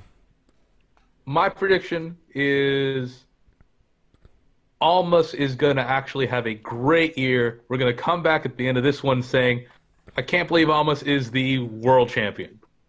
Almost great year? Great year for Cien Almas in 2019. They're actually going to get behind him. They're actually going to do something right. Cien Almas is going to have a great year, and he's going to be a world champion this year. Okay. Lee, what was your prediction? My first prediction is that Dad Bod Jericho is going to continue to be the smartest man in wrestling this year yeah. and pick all the spots and make tons of fucking money. Really? Yep. I don't think he's going back to WWE anytime soon. There's no reason. He's probably making more now and has a freer schedule. I heard a lot of people saying he's going to go to AEW and he's going to kill it there. I mean, we'll Yeah, see. probably. What the I mean, guy did, he probably, went to yeah. New Japan he did like 5 dates in New Japan, his fucking cruise while doing it, and made a shit ton of money. Yep. He's smart. I mean, I Yeah. give it to him. He's a smart dude. He's doing a second cruise. He's fine. Yeah, of course. Yeah, I think that he should go that route. Like just, having a cruise or whatever. Excuse me. Like having holding promotion stuff would be great. For the That'd be record, awesome. let's not all forget. You know where else he made a bunch of money this year?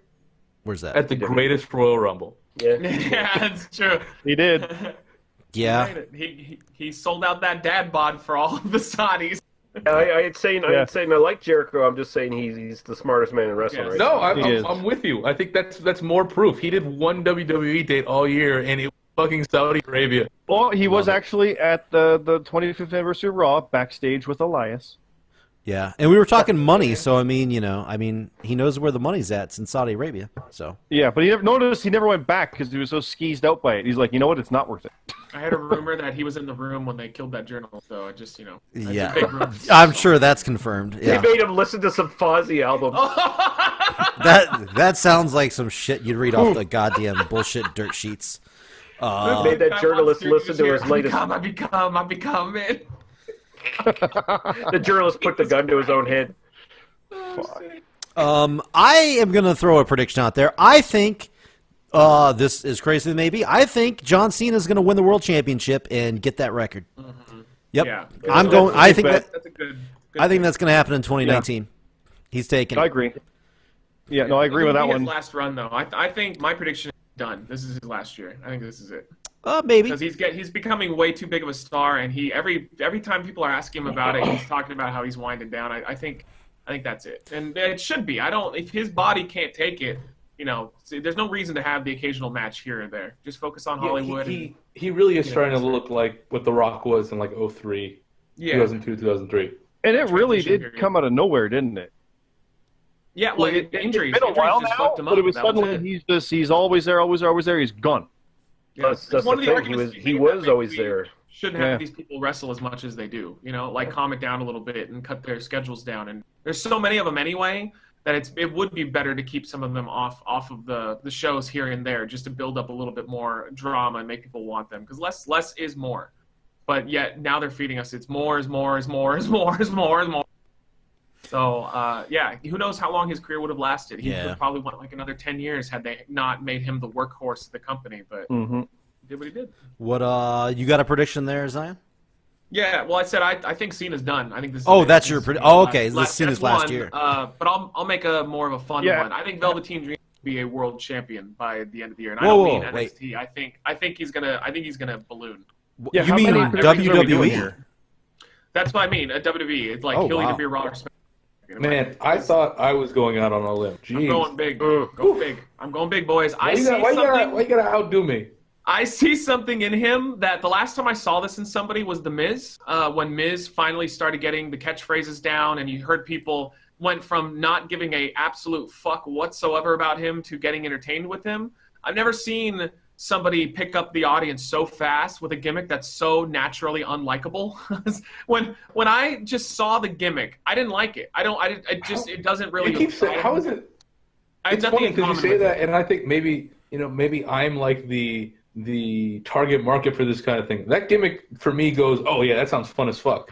Yeah, it doesn't. When it started, I've always been more it was realist. just a bland purple gold dust. It was like, this isn't going to work. That's what I was felt behind about it. That for the first bit, I was like, ooh, okay. And he's turned into this. So I have always been into some of the sillier gimmicks because I believe there is a place in wrestling for there is a place there for this kind of thing.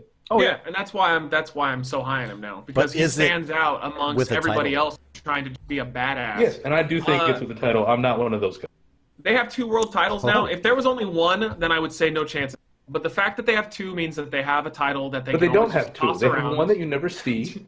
It's coming. It's coming. But They have one regardless, hidden somewhere. they put the title on Jinder Mahal last year. It's not. I don't think it's a big stretch to say that they might go, okay, pull the trigger on Velveteen Dream and see what he can do. So that's my prediction.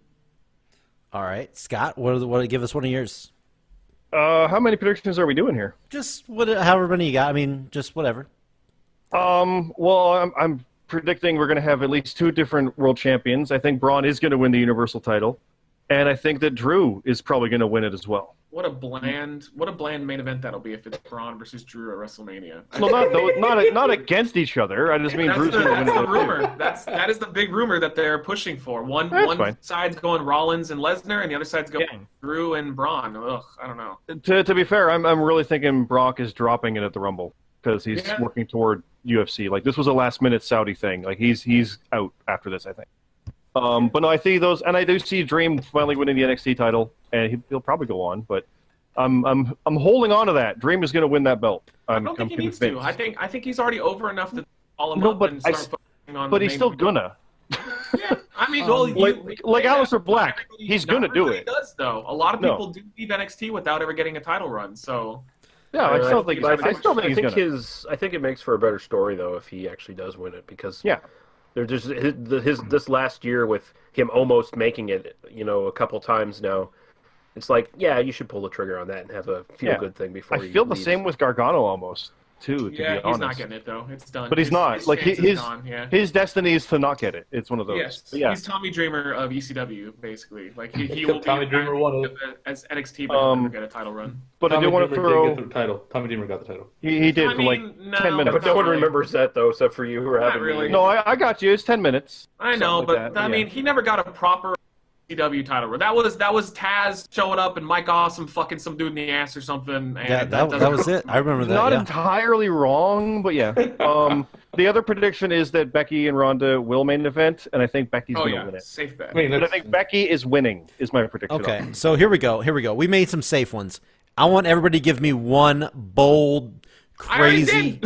I only gave one Wait. prediction. All And of it's us the love you to be fucking Super Bowl. I only gave one prediction. Oh and it's my- that We the couldn't have world went more bold champion if we is going tried. to be the world champion is going to be No, a guy flip who it. lost to Becky Lynch No. a second ago. Oh. No, Okay. then flip it and get the safe ones from those guys. Okay, well, I mean, this Jesus, fucking I didn't. guy. I didn't anticipate a fucking guy. backlash on that question there. I'll make another one then. I think Gargano is going to be called. God damn, no. Let me do mine first. Okay, let me do mine first. Cien Gargano. Almas hasn't Okay. won a fucking match since September. And here I am, calling him a world champion, and they're giving me, like, the safe ones. Safe bet, Wait, Rab. you didn't call Almas a world champion. You said he would have a great year. Yeah, he did. No, No. he said, and we'll be he talking said- about he how said he he was was world world champion at the end of I the year. said, and I said how we literally talked said about how that. he was. Yes, I said he was going to be a world champion. Yeah. Oh, well, you're just wrong then. Okay. I said more than just great year. I said more. I didn't just go great year. I thought you. Okay, my bad. I'm sorry. I great misheard. year. No, there were other things that came out of my mouth. I'm sorry. I misheard. Okay. Motherfucker. Well, fine then. I guess that you're right. That is a bold fucking prediction. You got that right. No, here's mine. Just as bold as you can get. Johnny Gargano is going to win the Royal Rumble. Done. No. Oh, here we go. Aleister Black is going to win it. You're going to suck Matt off or some shit, whatever bet you guys make this year. I'm trying to think of how that would even make sense though, because like right now he's like a tweener, so Doesn't like, matter. I have I'm no picking idea it. how that would make sense. That's I'm not, picking it. Matt? I'm picking it. They're doing tapings right now, and he's like being a cocky prick, but he's also being a face, and he's Yeah, playing he's both like sides. Yeah, he's middle of the road. Vince isn't gonna Yeah. give, and Vince isn't gonna let a little. Kidding me? Like not unless it's a midget he likes, and I don't strike that he likes Gargano very much. I don't It know. doesn't matter. I'm picking it. I know That's- fine. that's fine. bold. That's a bold We're gonna know prediction. really quickly how wrong you are. That's fine. I mean, we'll know pretty I got two soon more. too. Wait, what was your prediction last year that was like super out of the ball? Like Well, one year it was- you picked a Royal Rumble person to win that was Black. just like, never gonna happen. He picked Black to Black, win. that's right. He wasn't even in the Rumble. Well, you know, Yeah, that's okay. Well, there we go. Well, This- you're gonna go 2 for 2 on this one, this buddy. year it's gonna be Gargano. I wouldn't be surprised if Gargano was in. And No. then next year, Velveteen. No, I'm sorry, not 2 for 2. Not 2 for 2. Oh You're for gonna 2. go. Oh for No, two. not Oh, 0 there for you go. 2. You're gonna go 1 for 3 because you did predict Orton. I did that's right. predict Orton. You're right. You You're right. did, you But bastard. also- It's all Orton the year your he had no fault. business winning. Also, I will say, I mean, watch Aleister Black actually win it this time. That would piss me off. That would piss That'd be me great. off. But yeah, no, that's my bold prediction. That's what I meant by crazy ones. But if nobody really has anything else they want to say about, I've you know, got one more safe one. I 29 think Rusev will be the WWE champion at some point this year. I think Gargano has a better chance to win the Rumble. I think. I do too. Yeah, Gargano's got a not better Not the chance. Rumble. I meant like to win a. Rusev's fine, but I think they're starting to get higher again on Rusev, and someone's gonna get hurt, and he's been healthy. Rusev's gonna be a world champion at some point. what if Lana like stabs him in the shoulder just to make sure he doesn't win? That would be a storyline I want to watch. I don't know. I think he's right now where his, you know, I mean, him and Nakamura. I think that's his peak for right now. Poor Aiden English. What the fuck happened to him? Well, I Doing whiskey reviews on YouTube. Yeah, he is, and he does. Twitch Is he as well. unemployed? I've been watching his Twitch. Yeah, Twitch. I haven't Even, seen him. I haven't seen him do anything since Nothing, probably Rusev yeah. Day. By the way, shout That's out the Twitch channel that's gaining some momentum is Tyler Breeze, Ty Dillinger, and Baron Corbin legitimately have a Twitch channel together that's independent of WWE, and all they do is play sports games and WWE 2K. Huh. And it's awful. it's It's awful. it's so bad. Yeah. Wow, that's funny. I mean, because they just started it, so it's clear that they don't really understand, you know, like what they're doing a lot of the time, and it's their energy is really low, which is interesting considering they have a job that's, you know, high energy almost all the time. But Mhm. I'm still supporting it because maybe it'll turn around. But Ty Dillinger is the fair, one that I'm like. They might have a job that's high energy all the time, but only one of them is ever actually high. Yeah. True. It- They're on or TV. just and the working. one who's on Yeah. TV the most. Oh, So, Bummer. I got a bold one for you. Okay. It's probably not that bold, but they're going to put a woman on the cover of the 2K20 game, whatever. That's you're a good guess. They're putting Yeah, a woman on the Becky. cover. Probably Becky. Ronda, but I want Becky. but it's probably Ronda. But they're putting a woman on the both cover. though. I don't know what's in Ronda's contract because you'd think her face would be on a lot more shit than it is. I mean, that shows that she wanted to do this for real. It wasn't just a money situation. Oh, yeah. Like, you know, Yeah. she was passionate about it. No, so my point is I don't know because I feel like they actually don't use her for as many endorsements and stuff as you Do think you they think would. that a lot of people associate her more with UFC though? Still, so like it's almost like they're promoting more UFC type of memory in people. Or she's got like real good image rights, which wouldn't surprise me. Her Yeah, image is that's probably a true. corporation. There's probably a bit of both sides of that because she went into the UFC Hall of Fame. They had their 25th anniversary. There was a lot of Ronda promotional stuff this year as well. But I can see both sides on that. I really yeah, think she probably has her image rights pretty locked down, which would make a lot of sense given who she is. I guarantee she does because in the UFC they didn't have any kind of union or anything or any kind of company ownership like the WWE would for that kind of stuff. You own your name, you own who you are, you own your stuff, and she had a Hollywood agent. So No, I mean it's something that a lot of athletes do. So she would have had that coming in absolutely. Yeah, I wouldn't be surprised if they would have a problem having her on the cover because of image rights issues. Well, she was on the posters and pre-order stuff. So One prediction in the negative aspect that I was thinking of is I think that they're going to start cracking down on people having outside ventures of WWE. Like, that was going to be mine with all Elite and all that shit, and Ring of Honor clamping down, and New Japan clamping down, and WWE. You got to kind of think, like a year ago, you know, sort of like investigating because they started clamping down on stuff pretty fucking hardcore all of a sudden, and it's like it almost feels like they knew that All Elite was going to be a thing. Yeah, and that's what I was thinking is that I think that's going to trigger WWE. Like, they already talked about they're furious about it, which I don't understand why, because it's just another promotion. There's already tons of them out there. But I could just see that backfiring. All it's going to take is, like, one guy. His contract expires, he goes to AEW, and Vince is going to be like, fuck that, start cracking down on people. You know, social media needs to be controlled by us again. You know, you can't have a Twitch channel if you want. When you bring in the guys from the indies, don't sign them by their real names anymore. I can see them reverting back into that mindset again. Wait, who said that WWE's mad that AEW? Yeah, Meltzer was going on about it. When I've read some trademarked the name. Come on, dude. I mean, do you think Meltzer's being to any fucking degree objective about that fucking? No, but promotion? I mean, like they've talked about it on some of the shoots as well. That it's pretty clear that they're not a big fan of the Bucks. I think here's my thing. I think they got mad when they turned them down over and over and over.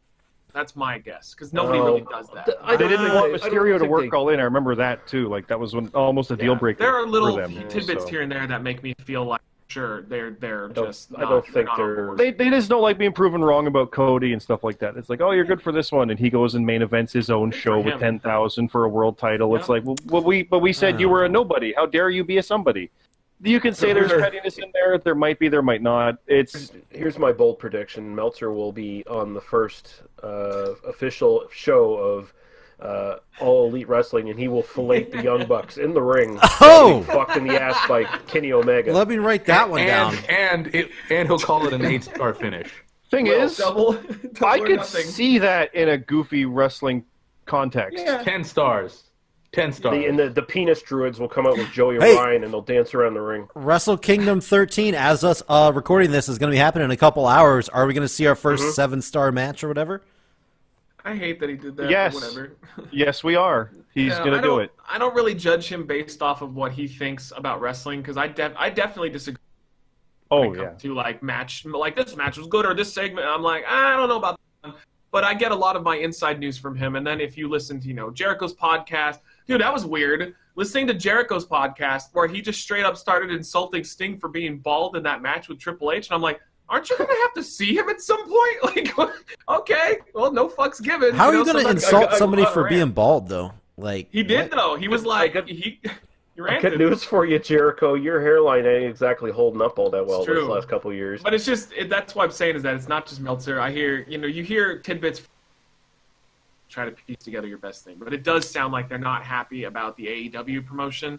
And I'm taking a guess because AEW is going to take, all of their buddies that are in WWE when their contracts run out if those people want to leave. That's true. It's just a threat. That's all. I mean, it's another threat, and Vince is crazy like that. He literally killed the wrestling promotion, every promotion in America, he just went after them and fucking destroyed them. He has that weird mindset of, instead of working together, you're working against me. So I could see why they would be upset. I don't even. The whole thing, like a leverage to keep someone signed. Oh, resign for this lowball offer. There's nowhere else to go. There's plenty of places to go. So there is that aspect too. Not saying they do that, but that is a commonality. For lowball money, they're resigning everyone for enormous money to do nothing. No, but I mean, I'm saying that that's a commonality, and the more other options there are, is a problem on their side of it. But you're right, they're oversigning. You're right. Great for the wrestlers. The more, the better. Oh, yeah. The more options. I'd the be better. surprised if Vince even knows what the fuck AEW is. To be honest. I mean, he went out of his way to ban them from the arena when being jackasses having fun. So yeah, he knows them. He knows them very well. I guarantee you, he knows them. Well, he knows about the Bucks at the very least, because he was telling them to be safe with the Hardys. I will end with my final bold prediction here. Kenny Omega will debut in WWE this year. Yeah, I agree with you on that one. That's Really? yeah. He's been conspicuous from all the other stuff. I could actually see that. Separated himself from them and all their little announcements and all the things even in All In, they were all, they seemed like they were really there, and he felt a little bit like apart from them. Yeah. I don't think he'll be in Japan after Wrestle Kingdom, but I don't know about WWE. Like, do you see a Royal Rumble appearance? He might be in it, but he's not winning because Gargano's winning that shit. So there you go. I would be very surprised if he show up in this. I would not. I don't think it's surprising at all. Jericho fucking pops up, and if that happened, Jericho's not. That's not the same thing. No, that was one of the most shocking things I've ever seen in professional wrestling viewing experience. Yes, but lately, sure, modern era, yeah. That was giant, famous world entity. It's not crazy to say that Omega's Kenny Omega showed up on, a random SmackDown in. Oh no, it'll be a big deal. In April, you'd get crickets. No, it'll be AJ Rumble Styles. I don't think so. Yeah, Styles. Dude, when Styles popped up, that blew my fucking mind. It's not the same thing as Styles, because Styles was the biggest guy in a promotion here in the United States. Guys, this is how you do it. This is how you do it. This is how you do it. Omega's. This is how you do it. Everybody, here it is. This is how you do it. What if you get it 100% right, by the way? If I get this right, you remember it was said here. I'll suck your dick, but every single portion has to be as you said it. There it is. Okay, and I haven't read any of this anywhere. I'm obviously just bullshitting everything. But we already know AJ, Bryan, Royal Rumble. Boom. AJ is cost the match by Kenny Omega debuting. Boom. Fucks him over. Leads to the big blow-off that everybody wants to see, WrestleMania, Kenny Omega, AJ Styles. No titles, none of that stuff, just straight up I think he would be a babyface, though, when he debuts, and not How many... not a heel. Oh, he will. I mean, well, I don't know. If AJ the match, though, that's a heel. Yeah, either way, it'll be great, and I'm going with that. So. I'm not sucking your dick. It will not happen. It will not happen, but that's of my... course it won't happen. That's my, I'm going I can for it. see him having a Rumble surprise appearance, though. I don't think people know who he is. A lot do not. Like the average, I think the average wrestling fan does not. That's what they said about Styles, and now look at him. No, it's not. It's not the same with Styles. You're banking him off of his TNA career, where nobody fucking watched TNA back then. I watched TNA. You know what? People didn't. Way more people watch TNA than watch New Japan now. No, but I mean, Styles got all of his credit going into the Rumble because TNA for a decade and change. 12 years, I believe. Kenny Omega is real big, at 3 a.m. every day. I think a lot of people underestimate I'm sorry, never mind. The Ring of Honor crowd was very behind it. Kenny Omega is real big at 3 a.m. every other month. Rab, so unfortunately... the Bucks debut, they wouldn't debut as a big deal either? Bucks, no. Bucks, no. Yeah, they would. Oh, my God. They would. Huge. Nope. No. That would be huge. Oh, they've got a niche audience. I know. I think you're really overstating what that audience is. I just think it's weird. WWE audience. I think if they showed up on NXT, they would be huge. Yes. I think if Kenny Omega showed up on NXT, it would be huge. I think Kenny Omega showed up on SmackDown on April 14th, it would be nothing.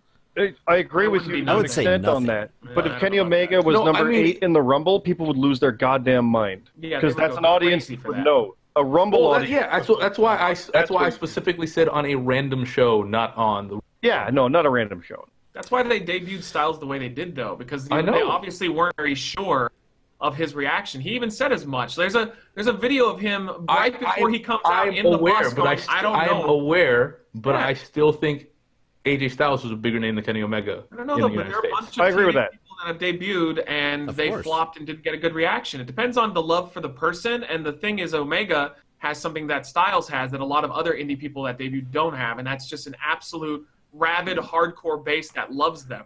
So if they debut him at the Rumble and he gets a good reaction, he's going to win over the normal fans really fast too, just like Yes, but Styles did. I don't. There's a reason I didn't pick the Rumble as. That wasn't my argument. We're talking about Bomber's thing, That though. wasn't- And he said Yeah. SmackDown. I'm like, that's not as good. Yeah. Well, I just picked him debuted in WWE. I never really thought it would be this I soon. do think but you're right, though. I do think he's going to take the payday. I don't know if he'll last, but I do know that he's not dumb. They're going to throw him, a big giant 2-year payday. Why not? Go do it, and then you can go do whatever you want As- after. as and much- then financially. There I wasn't really a wonder bit what from kind of his money All In or All Elite is going to have. I think it's going to have decent money. I think not it's gonna have decent nowhere money. near as much as. Not WWE, but their schedule's going to be way less, and I bet you they're going to let them work other promotions outside of it because that's a nice way to bring. Well, other the people, like problem Impact. with that their though thing, is yeah. it looks like other promotions are going to start locking Yeah. of all Elite. And that should tell everybody how threatened not just WWE but a lot of places are with this idea of AEW. So kind of hate that name, but Yeah, it's a pretty shitty name, but it's not good. So, It's not good. It doesn't stand out at all. do we have a new death pool to start up, or? would you know? I'm just mistaken on that. update on that. Yeah, we didn't even mention Mean Gene, unfortunately.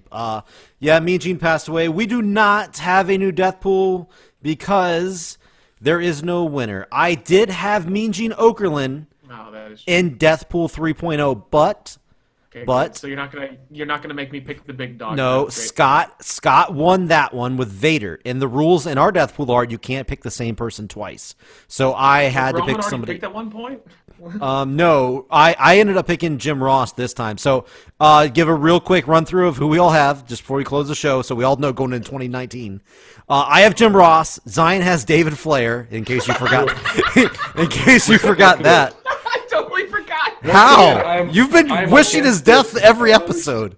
I'm just against don't like this. the guy, that's all. I'm against this from a moralistic standpoint. He's That's against all it. on the record. Rab is against it, but also I pick am Jeff too, Hardy. but it- But it is also what it pick is. Jeff Hardy.